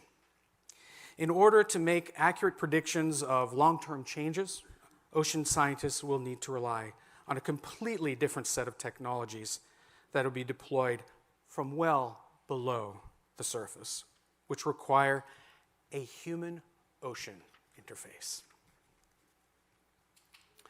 There are a lot of institutions out there gathering data, but unfortunately, even in today, 2023, it is still difficult to share and understand. And there are several institutions out there that are even working on unifying this knowledge, which is a monumental task, to be of use to a much wider network. But this task, as I mentioned, is absolutely crushing. And the missing and essential part of knowledge is sharing it and engaging with the general public. Because we cannot do it alone. As a global community, that is the only approach that will be able to get us to the goals that we are striving and preaching for today. The general public has a major part of those solutions that we all seek, and I believe that this is still the most troubling aspect, and this is coming from 3 generations of ocean storytellers. When it comes to a global understanding and intrinsic value of ocean to each and every one of us. Some of you may have heard me talk a little bit about a not-so-secret project that we started launching during COVID, of all places, of all times. Proteus, the International Space Station of the Sea. As a social good enterprise, and I underline this, the Ocean Learning Center, which is my nonprofit, is the largest stakeholder, and for good reason. It is the soul, if you will, or the guiding light. But the collaboration to disrupt science is important, and the significant impact on research funding and creating opportunities for innovation are fundamental before we start doing things like strip mining. Imagine the state of art and research and communications and on a platform on the final frontier, to be able to cater to scientists and researchers, a training ground for astronauts and aquanauts alike, a platform welcoming academia, educators, scientists, a Hollywood quality creative platform to reach out virtually to all those who will never get a chance to see the ocean firsthand, and one that caters to advanced engineering and robotics. This permanent presence underwater will give the ability to leverage the human technological interface in a field 24/7 that will allow us to extend bottom times and hence research and discovery opportunities by over 10 times and enable us to have continuous study of subjects mid and long term and highlight the need to go longer, deeper, and further. In the same ways that innovation and collaborations have opened up the doors of space exploration, Proteus will be the first international space station of the ocean and will help spur on marine exploration, drive discovery and global engagement, and has the general public in mind. We are pushing further the intersection between outer space and ocean exploration. As Ray had mentioned, there's over 1,000 times more invested in space exploration than ocean exploration. But if we're to look at investment in our future, and no bestigement to space, so I love space actually. Give me a ticket if there's a round trip to Mars. I say round trip to Mars. But the R&D opportunities are there for collaboration. And I really truly believe that the only way we can get there is through an intersection between governance, sustainable science, and public empowerment and education, which should be the focus. I will leave you with this. You see, my friends, as you will hear throughout the day, the ocean does have some good stories to tell. There is reason to have hope. But it is imperative for us to push hard so that we can accelerate that research and exponentially increase the oceanic knowledge that we can better take care of and protect our fragile life support system. And that we invest the interest that these efforts generate into a future of a healthy planet for all. This was a historic quote that my grandfather had taught me when I was 8 years old. But I'll leave you with this one. For most of history, man has had to fight nature in order to survive. In this century, we're starting to understand that in order to survive, we must protect it. Thank you all, and I wish you a fruitful and productive World Ocean Year.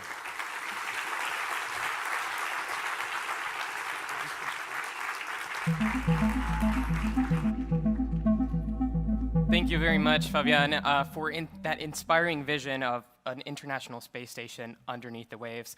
If you ever have a slot for a journalist, sign me up. I'd love to be there. Now on to our next speaker. She is joining us virtually from the Falcor 2 research vessel off the coast of Costa Rica. Diva Aman is a Caribbean marine biologist focused on the little-known habitats and animals of the deep ocean and how our actions are impacting them. She has a deep desire to see stewardship measures applied to the deep ocean, as well as the engagement of a broader group of global stakeholders toward this effort. Good morning, good afternoon, good evening. Many people think the deep ocean is this far away, dark, cold, kind of scary place, but the reality is just so different. It is the largest ecosystem on the planet, providing more than 90% of habitable space, comprising a significant portion of national waters and connected to the coasts and sea surface. And with most of the deep ocean still unexplored, there's no place on the planet we know less about. The deep ocean is home to amazing and largely undiscovered fauna that support ecosystem processes necessary for Earth's natural systems to function. From the tallest mountains on Earth and undersea lakes, to corals as old as the pyramids, glow-in-the-dark sharks, and blind white crabs sustained by bacteria they grow on their chests. The deep ocean also plays a key role in ecosystem services, such as climate regulation, by absorbing heat and sequestering carbon, as well as links to fisheries globally. It's also an integral part of the culture and well-being of local communities, and the seafloor forms part of the world's common heritage. I can't emphasize how special this part is. We just don't have places like this on land that belong to everyone, to you, to me, to all the kids on the planet, to all their kids' kids. It is remarkable that all of us have some sense of ownership and connection to this vast, valuable, and important part of our planet. But it also creates an extremely important responsibility. And the more we learn about the complexity and importance of life in the deep ocean, the more we realize the great peril it faces. Humankind is at a critical juncture for stewarding Earth's oceans. Decisions we make in the next 5 to 10 years will shape our future. There's a lot to gain, but also much to lose. Often when exploring the deep ocean, we find not only new species, but plastic bottles too. And it's not just pollution and climate change. Our exploitation of the deep ocean is increasing, with new threats looming on the horizon. There are also critical unresolved equity issues relating to how decisions are made, by whom and on what criteria, as well as who benefits and who carries the burdens. If we continue to proceed without fully realizing what underwater world we are stepping into, we could lose parts of our planet before we truly know, understand, and value them. There is much work to be done, but there is also a lot to be hopeful about. Tides are changing. Today, I'm celebrating World Oceans Day from the Schmidt Ocean Institute ship, the Falcor 2 of Costa Rica, where we are shining a light on poorly known deep sea ecosystems that could be as iconic and important as the Okavango Delta, the Himalayas, or the Grand Canyon. And this baseline research, including at a seamount where hundreds of female octopuses with eggs have been seen, will be essential for informing future ocean protection and stewardship. And what is even more remarkable about this expedition is that it is led by and largely composed of women and Costa Rican researchers. The ocean is truly global, so all of humankind, not just an elite few, should know enough to inform the decisions we take. By uplifting and empowering brilliant and diverse people, we can answer critical questions. We can co-create ocean action that considers all. We can have real world impact and we can move beyond the status quo. And for the younger people watching, wherever you are in the world, we need your minds, hearts, and talents filling ships like the Falcor 2 if we stand any hope of really understanding all that awaits discovery in the deep ocean and keeping it around forever.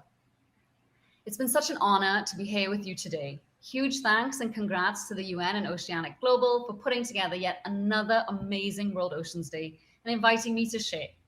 If you get a chance in the coming weeks, please do explore the deep ocean with us by the English and Spanish live stream on Schmidt Ocean Institute's website, YouTube, and social media. Many thanks.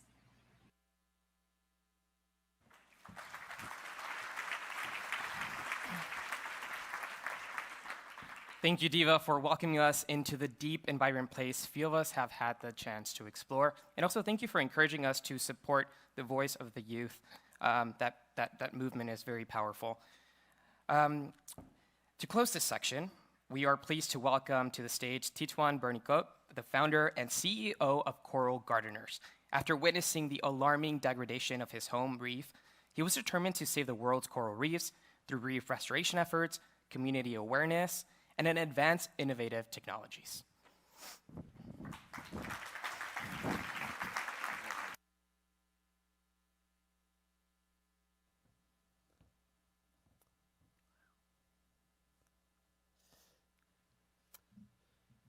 Yaorana, hello everyone.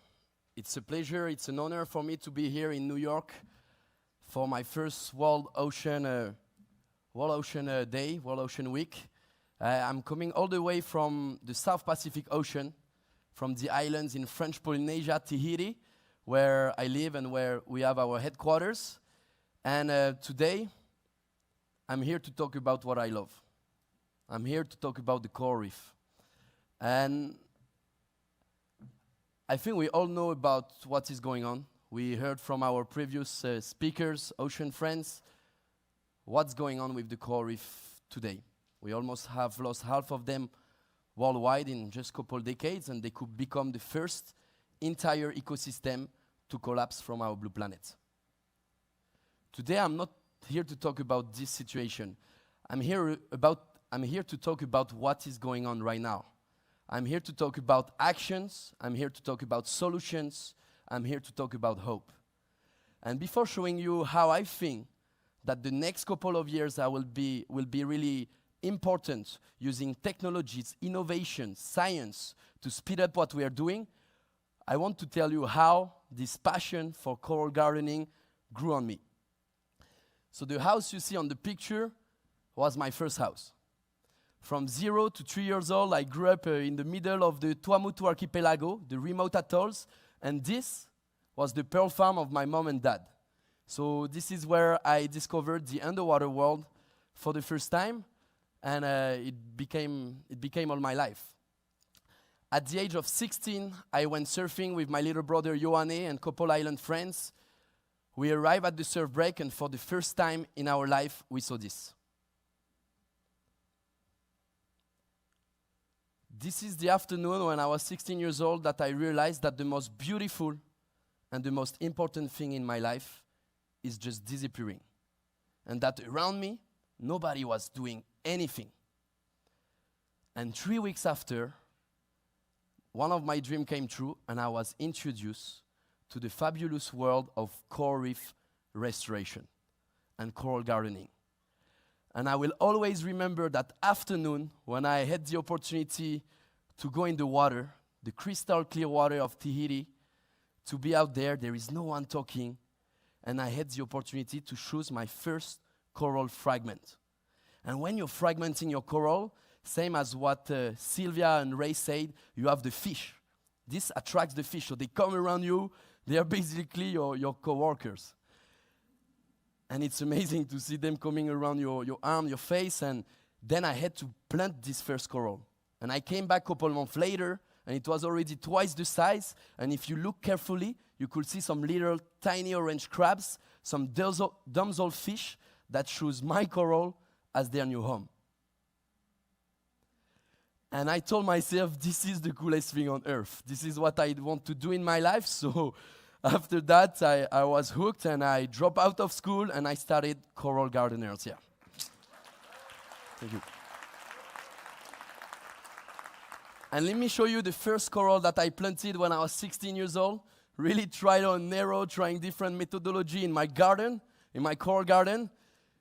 But the thing today, guys, is that this is not enough.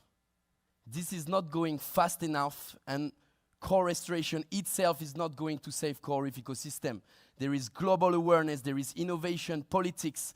It's a part of the solution, and for me, that's the missing piece of the puzzle, tangible enough to create a global movement. But today, I'm here to talk about the future. You know, I grew up watching all of the things happening at the Silicon Valley on YouTube and things, and I was telling my buddies, my island friends, guys, if only we could apply 1% of those technologies breakthrough into ocean conservation and coral gardening, we could speed up what we're doing. And 3.5 years ago, I hired some engineers, some scientists, and we created the Coral Gardeners Labs, where we are developing some technologies. I want our gardeners around the world to be the James Bonds of the field. I want them to have some connected sensors, artificial intelligence, underwater monitoring app, where you can measure in real time the growth, the health of the corals, and sending all of the data to the cloud and on dashboard. And we are developing artificial intelligence like this one. Those are the first coral we planted with the team in front of the house. And now we can know in real time the number of fish coming back, the species, and the biodiversity increase over time. And so restoration itself is new. It's just we are planting trees on land since thousands of years. It's only a couple years that we are really defining the new methodology to restore entire ecosystem.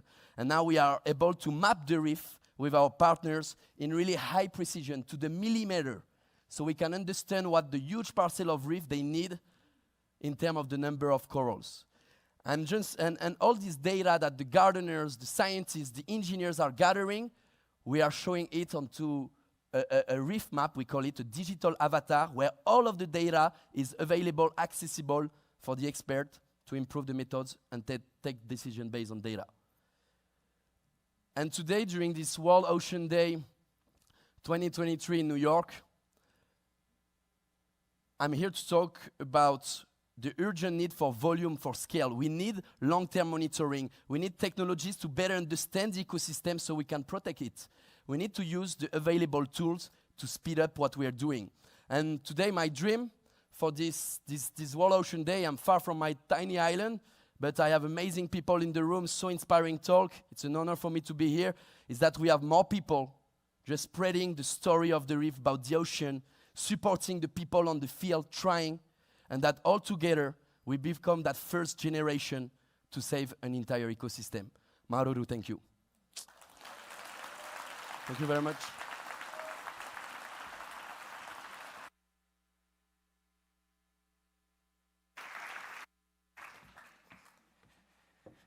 Thank you so much, Titouan. I think it's amazing to highlight the positive and good features of AI and technology, especially right now, you know, the conversation around AI being scary with deepfakes and all. This is what we should be using it for. Now this concludes our first segment. But I just want to say that all these spotlights have highlighted, you know, what it takes for us to really get to know the ocean and take care of it. And it's all very solution-based, right? But before we go to our next segment, I just want to introduce a message from Jean-Marc Pontuet, and he is the Chief Executive Officer of Officine Panerai, and Francesca Santoro, Senior Program Officer at the Intergovernmental Oceanographic Commission of UNESCO.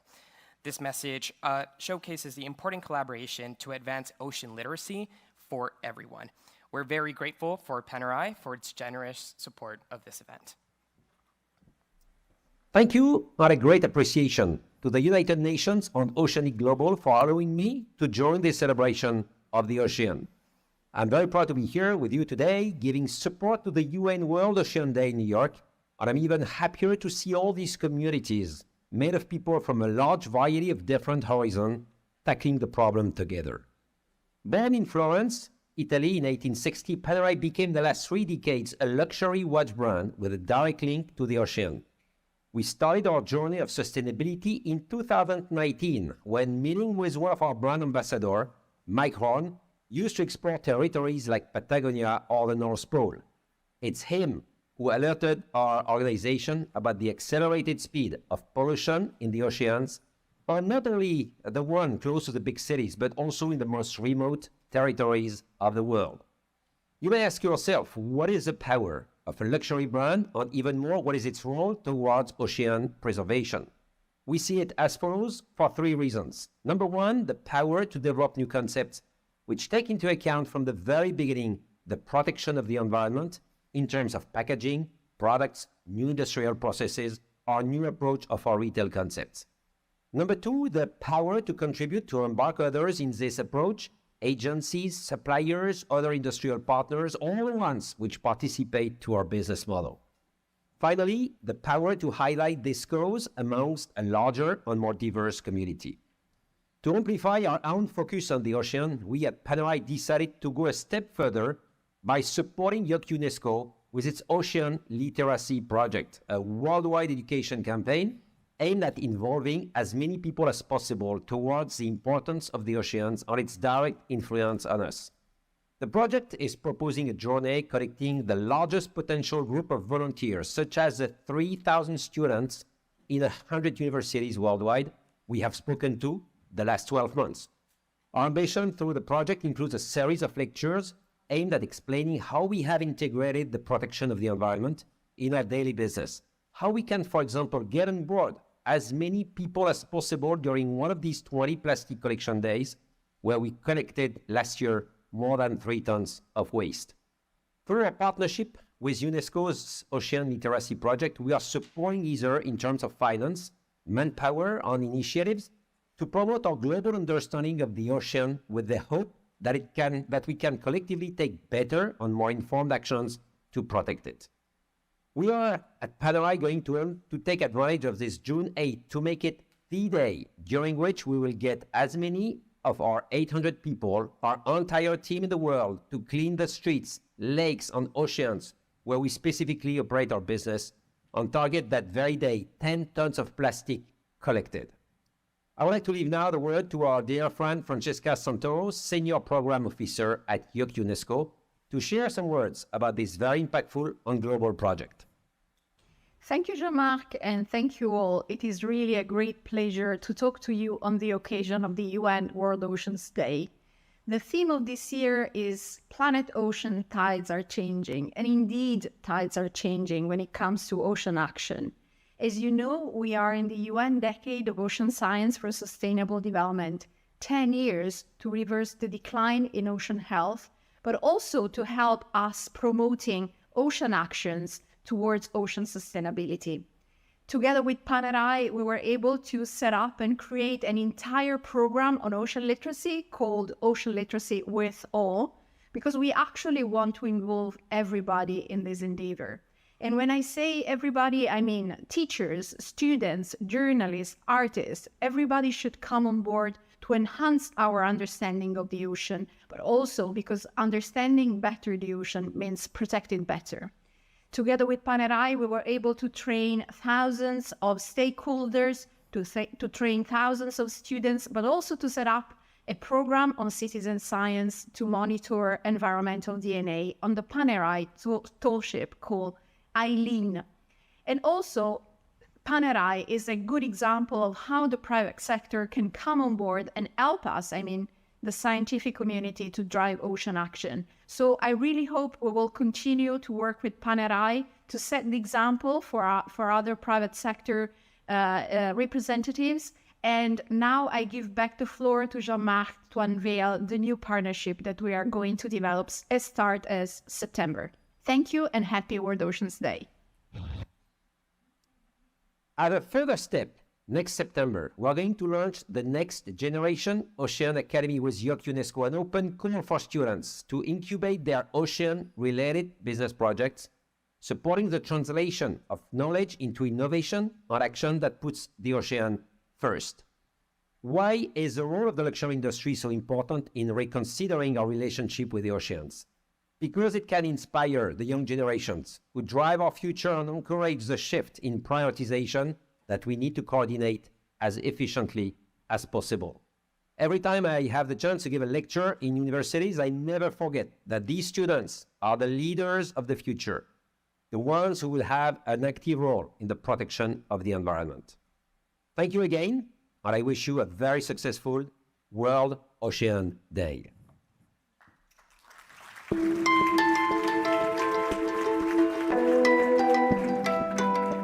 Thank you again to Jean-Marc Pontois of Panerai and Francesca Santoro of IOC UNESCO for their generous contribution, but also making us all very ocean aware.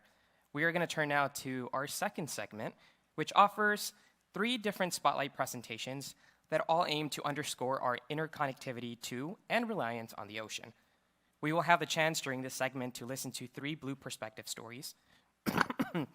Excuse me. Definitely, I've been impacted by our unfortunate condition, so I hope you all are taking care of yourselves and your families. Where was I? We're going to listen to 3 different perspective stories from Musa Weli, Mohammed Arju, and Mapume Thumbeni, I apologize, who will share how the ocean affects their lives and works. Let me first introduce Musa Weli, a young underwater archaeologist at the Sheikh Anta Diop University in Dakar, Senegal, and a program coordinator on underwater cultural heritage for the Regional Office for West Africa Sahel of UNESCO.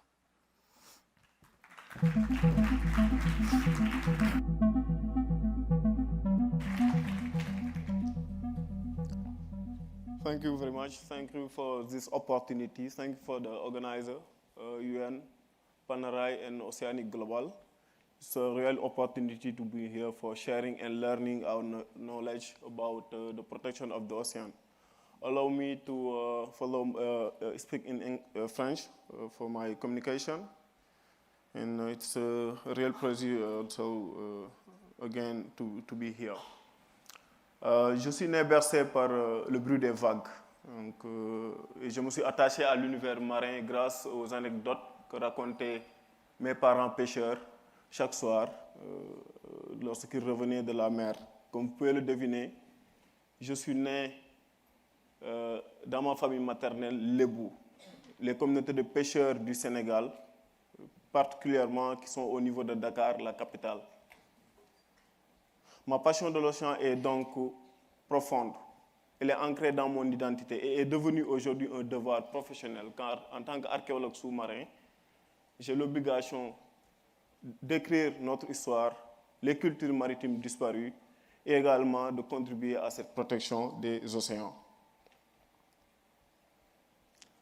Comme vous pouvez le voir sur ces images, c'est ma communauté, les Lébou de Dakar, avec leurs pirogues qui aujourd'hui, ces embarcations qui deviennent aujourd'hui l'identité du Sénégal. Si vous tapez sur Google, vous allez automatiquement voir ce type d'embarcation qui vraiment marque l'identité du Sénégal. Donc, à l'heure actuelle, la contribution de l'archéologie sous-marine n'est plus à démontrer. Car on contribue à la connaissance, la protection et la promotion des océans. Mon travail de tous les jours est donc d'explorer les océans pour percer ces mystères à travers les recherches que nous menons pour connaître surtout les modes de vie du passé, les civilisations maritimes, mais également l'histoire de la communauté internationale à travers les navigations dans le passé. Mes explorations au large des côtes africaines m'ont permis de mieux comprendre la nécessité de protéger les océans. Surtout également le patrimoine culturel qui est sous l'eau.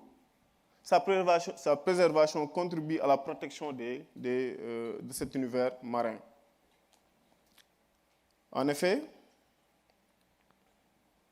mes recherches en cours au niveau du delta du Saloum. Le delta du Saloum, c'est comme vous le savez tous, c'est un site du patrimoine mondial de l'UNESCO et fait partie des 7 sites inscrits sur la liste du patrimoine mondial au Sénégal. Et c'est des sites funéraires, des sites d'amas coquillés bimillénaires depuis le néolithique. Ces recherches m'ont permis de comprendre la nécessité de mieux comprendre les effets du changement climatique sur la préservation des océans. Aujourd'hui, ce site du patrimoine mondial de l'UNESCO est affecté par le changement climatique avec la montée des eaux. Et nous menons des recherches pour mieux comprendre ce niveau de submersion des eaux et pouvoir prendre des décisions quant à sa préservation. En étudiant le patrimoine culturel subaquatique et côtier, nous pouvons tirer les leçons de ce passé et se reconnecter à l'océan.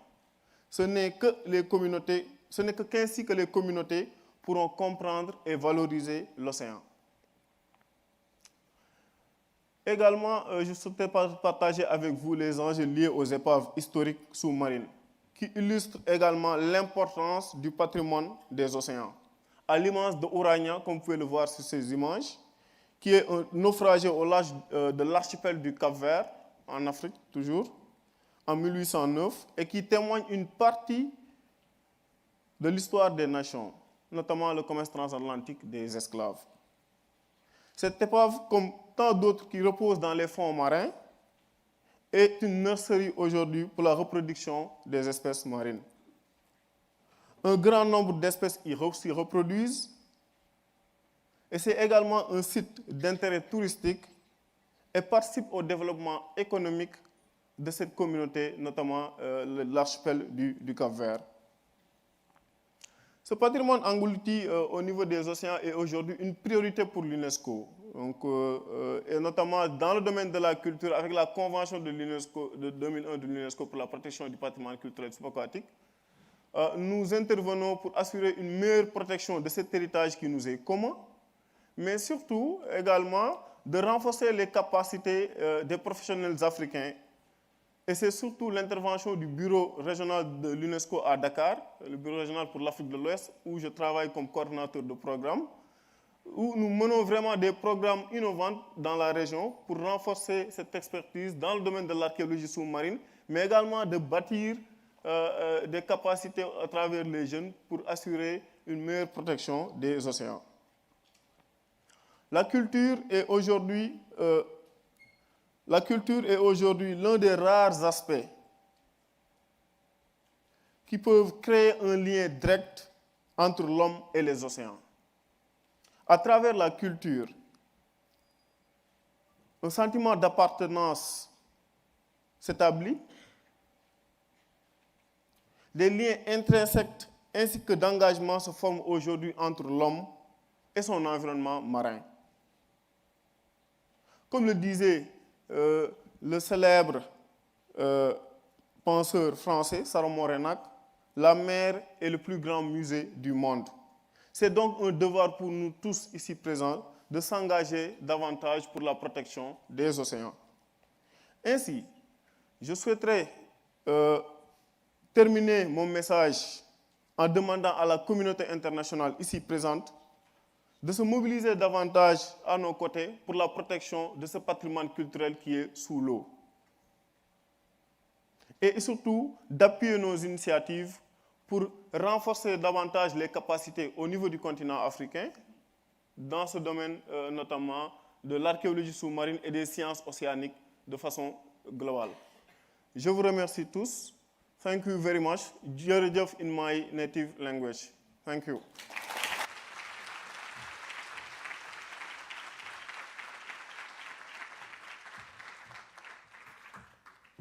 Thank you, Musa, for sharing with us what the maritime past can tell us about the present and the future. And to continue illustrating the interconnectivity between the ocean and those that depend on it, virtually joining us, we have Mohammed Arju. He is a community organizer and a communicator based in South Asia. Born and raised on Bay of Bengal Island, he now works as communications coordinator for the ICCA Consortium Association, which liaises with national and local organizations worldwide to secure recognition and support for the indigenous peoples and local communities' territories of life. Hello, everyone. Good morning from here. And thank you for this opportunity to speak today. Our common heritage, the ocean, has always been cared for by our coastal and island communities. These communities can continue to play their role as custodians and guardians of the environmental commons if their voices are heard and their rights are respected. Unfortunately, in many parts of the world, the legacy of colonialism and unsustainable extraction of resources, which has contributed to present day climate and ecological crisis, it still affects how we interact and care for the ocean. There are, however, promising signs that approaches to ocean governance are changing. Many coastal and island communities are reviving traditional knowledge, governance, and management systems to take care of the ocean spaces in their territories. Indigenous people and local communities in many countries refer to these conserved areas as territories of life.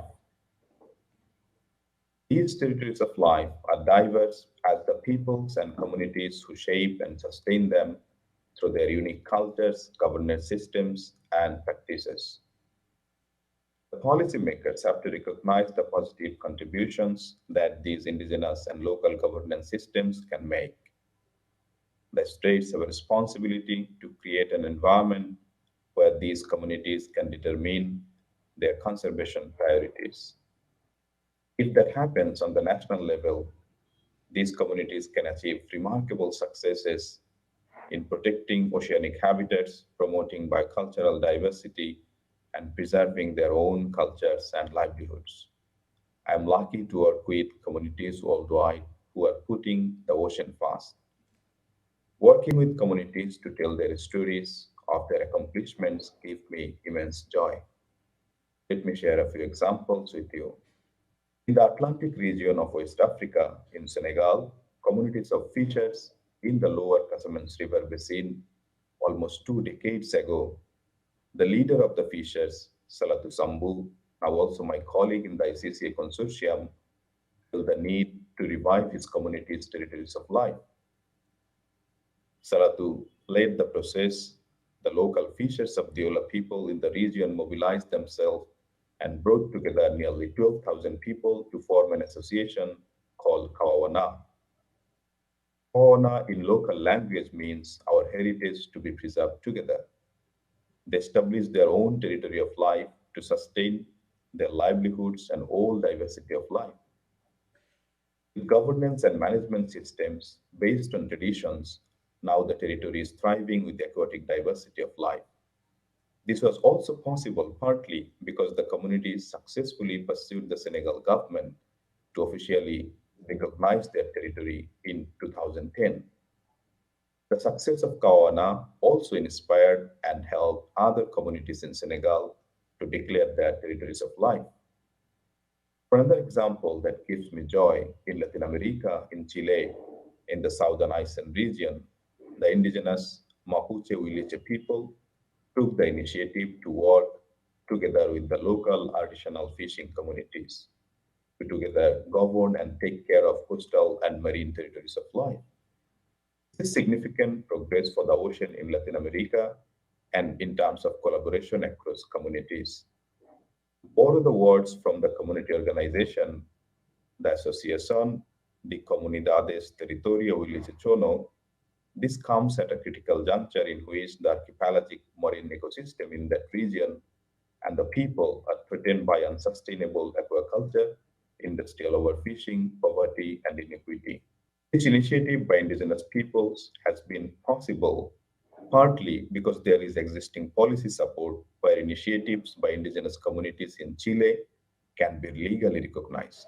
Indigenous peoples in the country successfully secured a national law in 2008 that can classify an area as a coastal and marine area of indigenous people. So now these communities can rely on the fact that their self-mobilization and efforts to sustain and defend the ocean can achieve legal recognition and protection.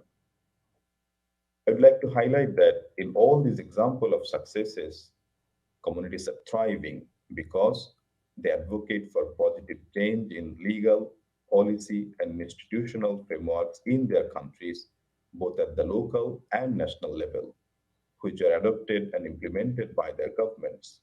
I'm convinced if governments globally were to embrace this proven approach to territories of life and were to remove the remaining structural and political barriers to the leadership, the stewardship of indigenous peoples and local communities in the governance and management of oceanic and coastal territories, we can turn the tide for planet ocean.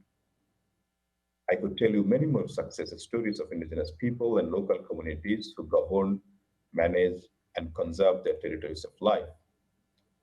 Let me close, however, by saying that these communities deserve our support and support of their governments at the local, national, and international levels. To ensure effective, equitable, and sustainable approaches to coastal and marine conservation, we must put people of the ocean, our communities, who are the custodians and guardians of the ocean, first. Thank you.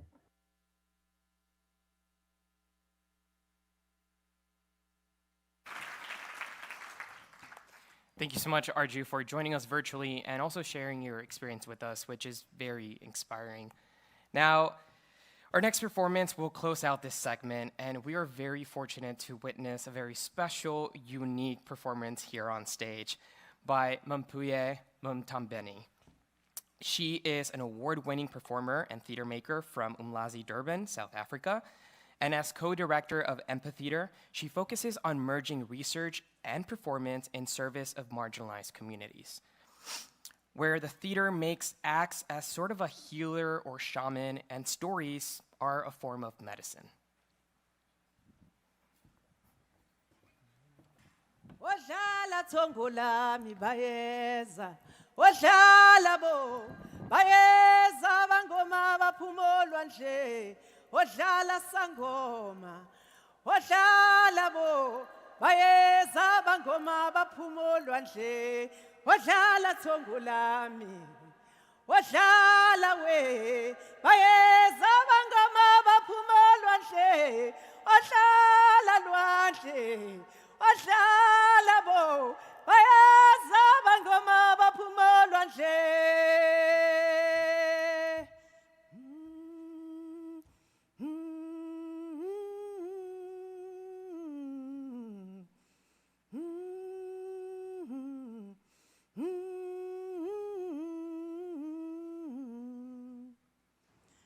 I remember the first time the sea spoke to me.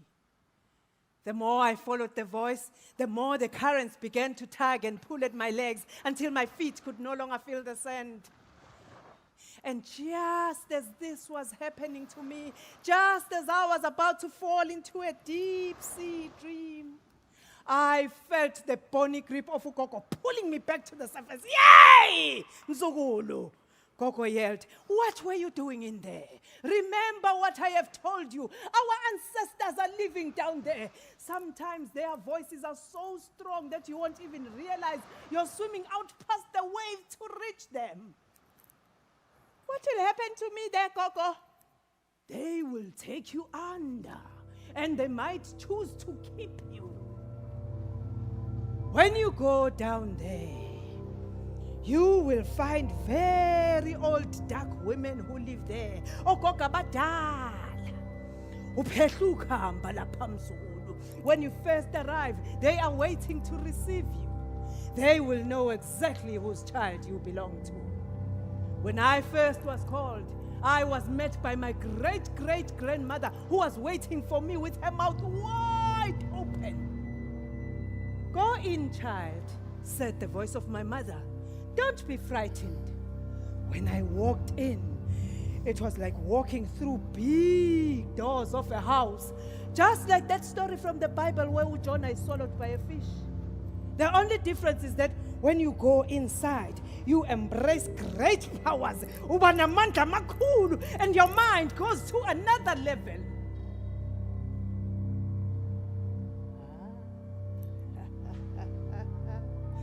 But when Mzukulu, you are not yet ready for this.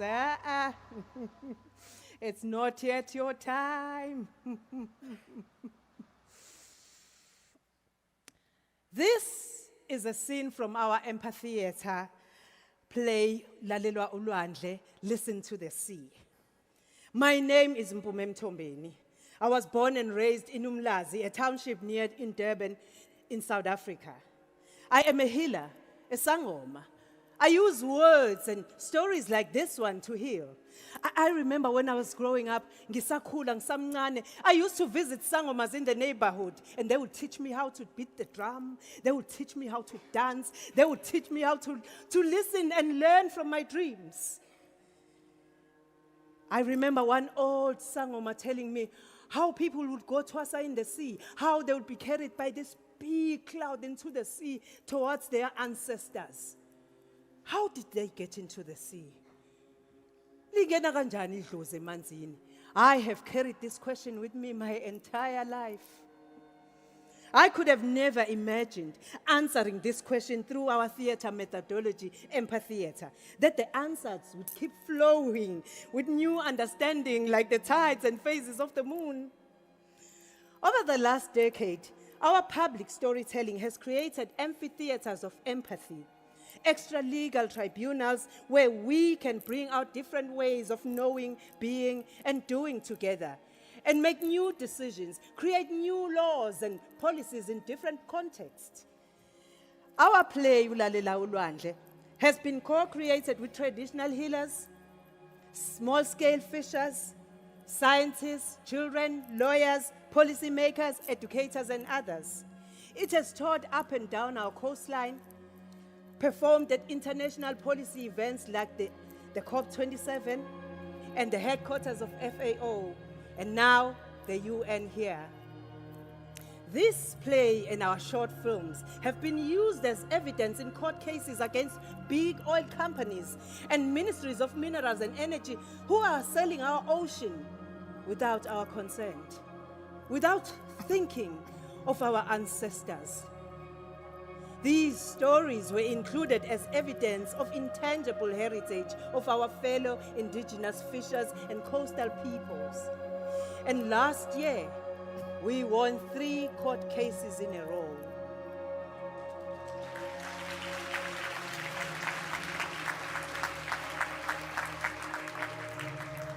I am here today to call all the policymakers, all the decision makers, align with the storytellers, the healers and lovers of the ocean who have words and images, dreams and memories, who can speak to the ocean and who can also listen to her needs.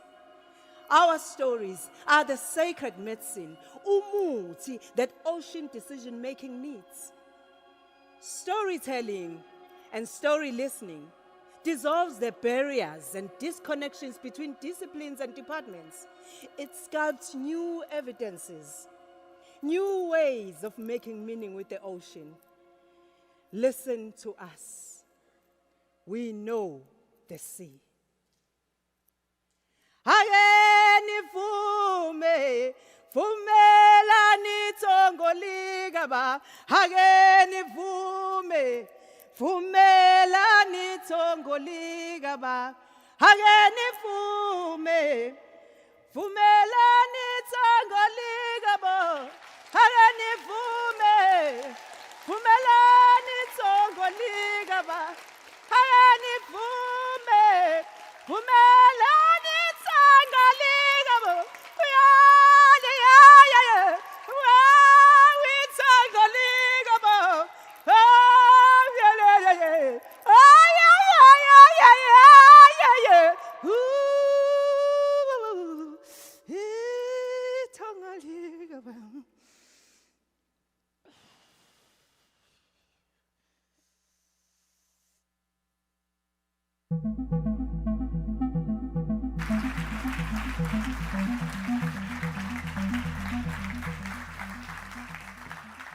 I mean, let's keep giving it up to Mpume for that extremely captivating, healing performance.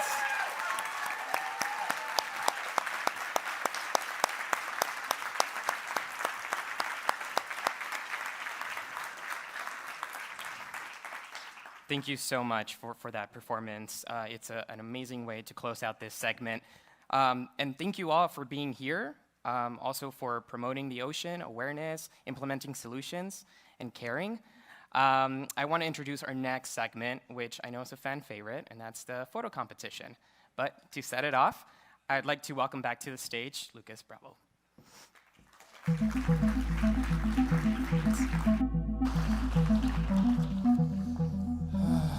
Thank you very much, Alejandro. I'm happy to be back on stage to introduce the next segment, the photo competition for World Oceans Day, which is celebrating its milestone 10th anniversary this year. During the segment, you will see world-renowned photographers presenting this year's incredible winning images and hopefully experience the power of photography and art to remind us that of our inherent connection to the ocean, a connection that facts and statistics cannot fully communicate alone. Tuning in virtually to kick us off will be Ellen Coyhartz, freelance underwater and wildlife photographer and curator of the photo competition for World Oceans Day, to share a bit more about the competition and this year's judges. Welcome to the exciting announcement of the winners of the 10th photo competition for United Nations World Oceans Day. The 10th annual photo competition is coordinated in collaboration with the United Nations Division for Ocean Affairs and the Law of the Sea, Dive Photo Guide, Oceanic Global, Nausicaa, and the Intergovernmental Oceanographic Commission of UNESCO.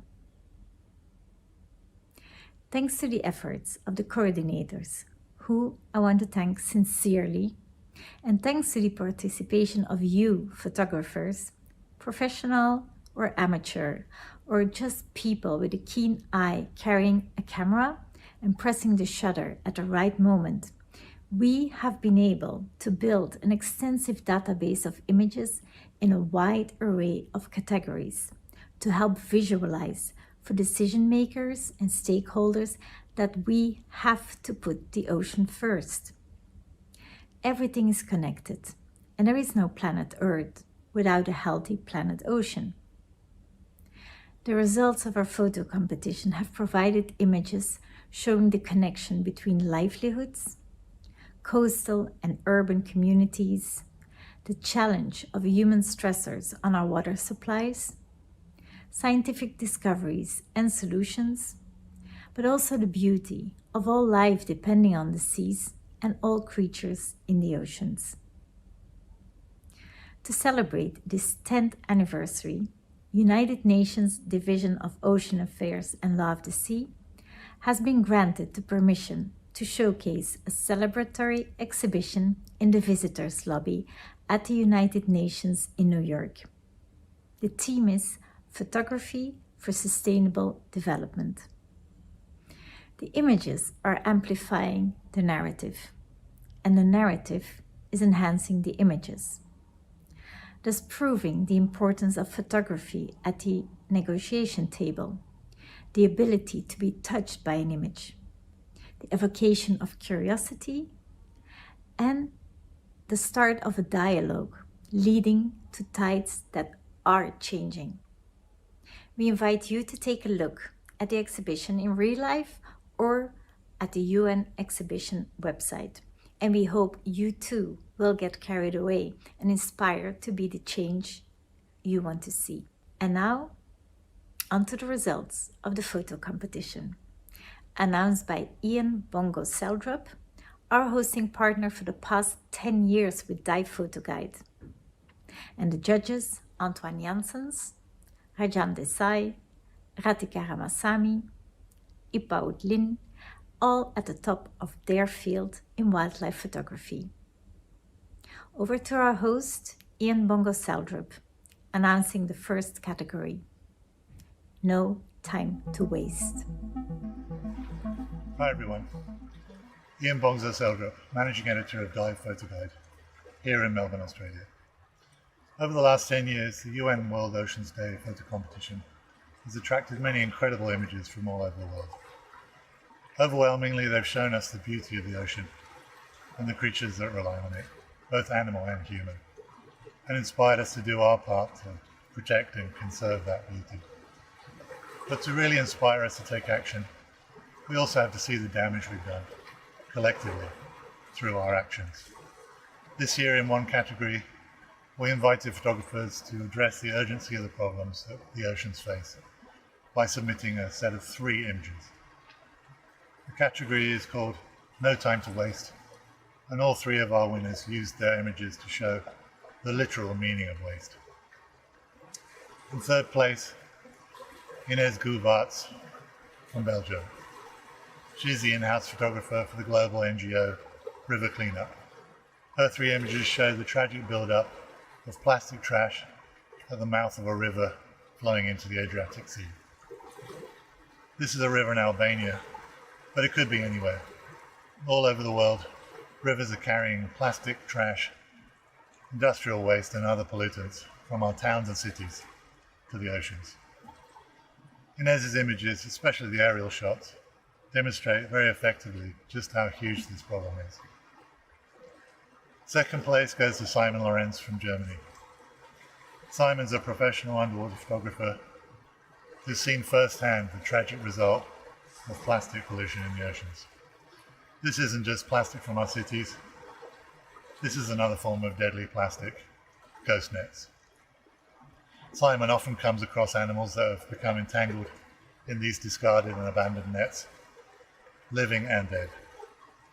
These 3 gut-wrenching images were shot in Sri Lanka's waters, but again, they could have been photographed anywhere. Sadly, there was nothing that could be done for the first turtle in that image, but incredibly, the turtle in the other 2 images was unharmed when Simon's team first found it, and they managed to cut it free. Finally, the winner of the No Time to Waste category, Alvaro Herrero from Spain. And for anyone fascinated by the ocean's biggest animals, these 3 images really are incredibly difficult to look at. A humpback whale whose tail has become entangled in a buoy is tragically dying, slowly and painfully.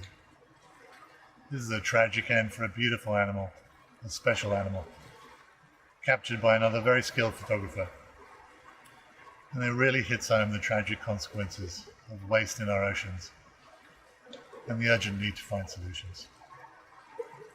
Congratulations to all 3 winners for showing us these hard-hitting, thought-provoking images. Now here's competition judge Antoine Janssens unveiling the winners of Putting the Oceans First. Hi everyone, my name is Antoine Janssens. I'm a videographer and photographer, and it's a huge honor to be part of the World Ocean Day photo competition this year. I'm here today to announce the winners of one of the categories, and this one is called Putting the Oceans First. Alright, let's start with the third place. The name of this photographer is Edward Erenio Parra. He's from Colombia. His shot is called Eyes on the Future. On this photo we can see a biologist who makes sure that this baby sharks has a normal activity to be free released in the wild. And we have to know that this species of hammerhead sharks is critically endangered, so it's beautiful to see people just trying to save them and to avoid a complete extinction of the species. Now the second place, and this shot is also made by Edward Erenio Parra, congratulations for that. It's called Full Hands, and on this photo we can see volunteers helping to oxygenate baby sharks before to release them, we would say, in the wild. And now time for the first place. Congratulations to Tom Schlesinger from Israel.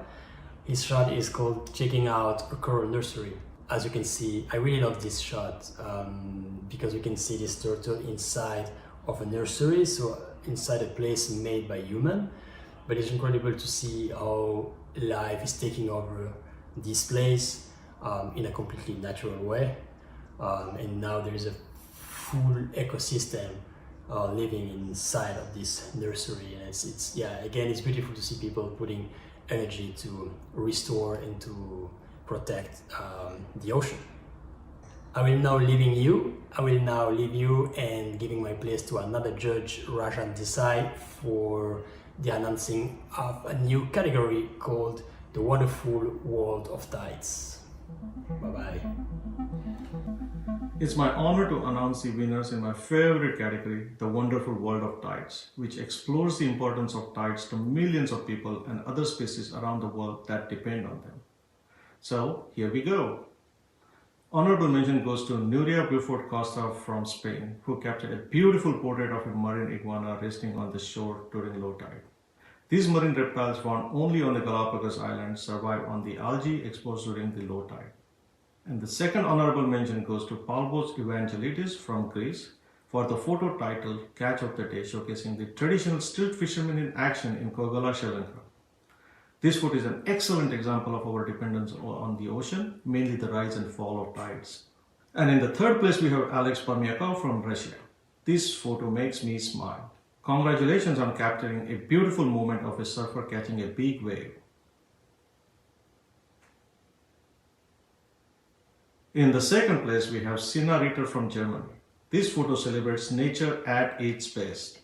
It's always wonderful to see a newly hatched turtle reach the water successfully, completing a small but essential part of the journey of its survival. While capturing this magical moment, Sina used the golden light of the settings and beautifully creating a lovely photograph. In the first place, we have Chris Cook from USA. Chris used his drone to capture this aerial view of the waves crashing on the beach. The photo captures the energy and the power of the waves as they explode on the beach. Chris showed patience and creativity in capturing the right moment, even if that meant returning to this location multiple times. Congratulations to all the winners and to those who participated in this year's competition. Now it's my honor to introduce my fellow judge Radhika Ramaswamy, one of the most influential wildlife photographers from India. For her, wildlife photography is passion and a powerful medium to connect and conserve nature. Radhika will present the winners of the category Ocean is Life next.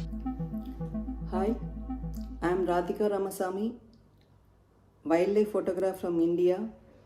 I am honored to be a jury member for the 10th annual UN World Ocean Day photo contest. Ocean photography helps us to connect to marine life and enable us to realize that we are blessed to have a large biodiverse system which represents 70% water in the earth. I am privileged to announce the winners of the Ocean is a Life category. The honorable mention goes to Galais Hora from France. The mouth-brooding cardinal fish taken at Selatan, Indonesia. The hatchlings look like illuminated stars. Very well taken. The third place goes to Rachel Moore from USA. Group of sharks taken at Tuvalu Islands, showcasing the beautiful underworld of sharks family and healthy population rise in the century. So including the diver in the composition gives the scale of depth in the photograph. And the second place goes to Nicholas Manager from Germany, giant humpback pair. So I loved how he captured the decisive intimate moment. It looks as if they are reassuring themselves and ready to take off the world. Like the simple symmetry composition works very well here. And finally, winner of the Ocean is Life category, the mother and son collecting seagrass meadows in Bali, Indonesia. It captures their work in the hand-in moment, and we could see ocean biodiversity plays a big role in the day-to-day livelihood. Wonderfully composed. I like how the photographer placed all subjects in each layer. Hearty congratulations to all the winners and happy World Ocean Day to everyone. The next Miss Ipa Woodland presenting Big and Small Underwater Faces category winners. Thank you. Hello everyone, my name is Ipa Huaidilin and I am based in Kuala Lumpur, Malaysia. I'm a professional wildlife and underwater photographer and also a scuba instructor. I'll be announcing the category Big and Small Underwater Faces, which is my favorite category of all. This category showcases stunning images of portrait photography underwater, and the pictures are simply amazing. The third place goes to Adriano Moretin from Italy. Now, this stunning image showcases 3 porcelain crabs symmetrical on a soft coral, which is not easy to actually shoot. The second place goes to Simon Temple from United Kingdom. His image showcases a common goby inside a sea urchin, which has vibrant colors all around it, making it spectacular. And the first place goes to Glenn Ostel from USA. Now, this image showcases a young seal full of emotions surrounded by fishes while hunting. Incredible. Congratulations to all the winners in this category. Ellen Gallads, our curator, will now announce the final category, Underwater Seascapes. To you, Ellen.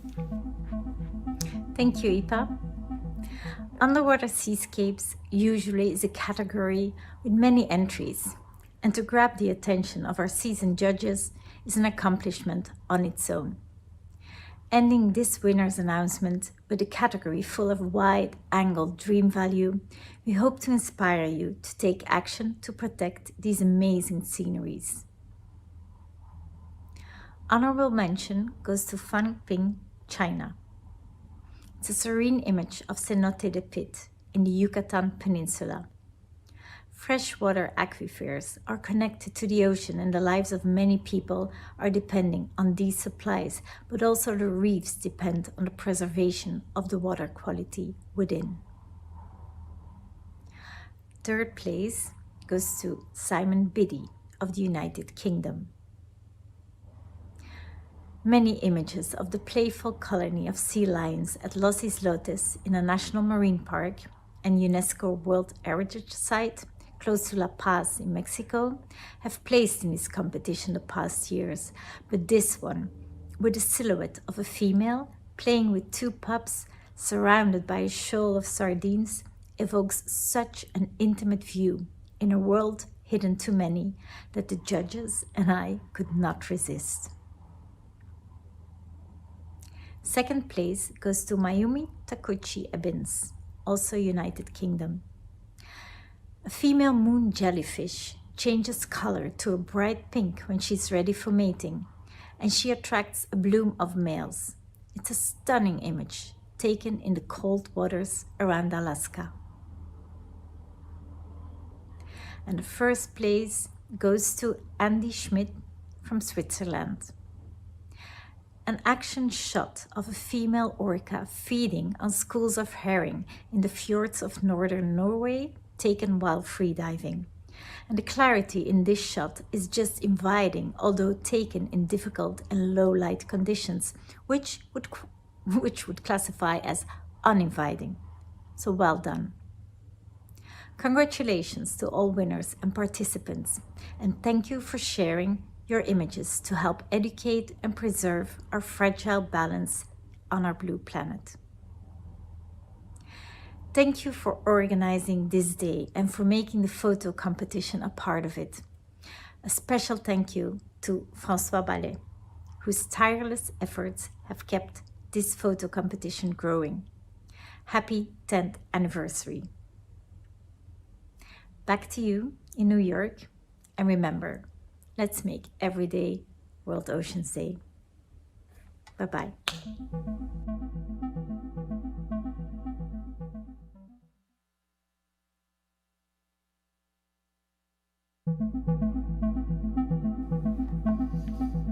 Wow, what amazing photos. Thank you, Ellen. And as Ellen just ended that, actually mentioning François, it is really my honor to introduce François Ballet, our partner at Dualis, who is really responsible for organizing World Oceans Day. Thank you. Thank you very much, Leah. And hello, everyone. I hope you've enjoyed this year's program, whether in the room here with us or online. It's a real pleasure for me to be on stage. It's something I don't have the pleasure of doing very often. I think it's because sometimes I don't stick to the script, or I've been told I move around too much. But I guess my colleagues have charged Leah with being the chaperone and keeping me moving, so I'll try. Before I get into trouble, let me go back to the contest. What an amazing set of photos, right? I mean, you have to understand how difficult it is to capture those moments underwater, where everything is moving, where the light conditions are low, where you're concentrating on survival. It's really, really amazing. So I want to really do a big shout out to Ellen, who has done so much to build and grow this photo contest over the last 7 years that she's been working with us.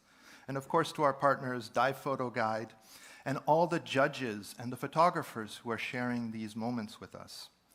I can't imagine a more wonderful way to end this year's event, and also to mark the photo contest's 10-year anniversary. It's incredible to think that beyond these events, like the one we're holding today, marking World Oceans Day, several countries and cities around the world are holding World Oceans Weeks now. The oceans desperately need all this attention, and we really need to start understanding that we do live on a blue planet.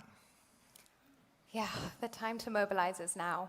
As we said earlier, and you've heard throughout the day, it's time to put the ocean first. And with that, I wanted to thank all of you for joining us here today, and for those that are tuning in online for World Oceans Day. Indeed, and a very special thanks to all the presenters who I know are sitting here, the speakers, and of course Oceanic Global and the team, Doalas, the team, Special Events who are always behind the scenes and making this possible. Really big shout out to you. And to the Friends of World Oceans Day, and Emily, who always helps us so much coordinating that group. And last but not least, a big thank you, mille grazie to Panerai, and to Discover Earth for making this event possible. So what you didn't see here today is the huge team and community, in addition to everyone that Francois just mentioned, that brought today's programming to life. So in addition to the Doalas team, the outstanding volunteers, the hub members, the check-in team, to our production partner and creative partners, including 351 Studios, C Factor, PTR & Co., Megan Goldman, Nicole Hitchen, Carl Navarro, Karen Radthor, and Jade Bushell. Our music partners, Tony Castells, Stephen Grabowski, Free Time Media, and 32 Music. And to our media partners, OceanX, Discover Earth, Now This, Brute, EcoWatch, Good, and ESG News. Obviously, we like to make this a really big family affair. So with that, we wanted to wish everyone a wonderful World Oceans Day, week, month, and we hope that you leave here empowered to put the ocean first. Happy World Oceans Day! Happy World Oceans Day! Thank you. And we'd love to invite all the speakers to join us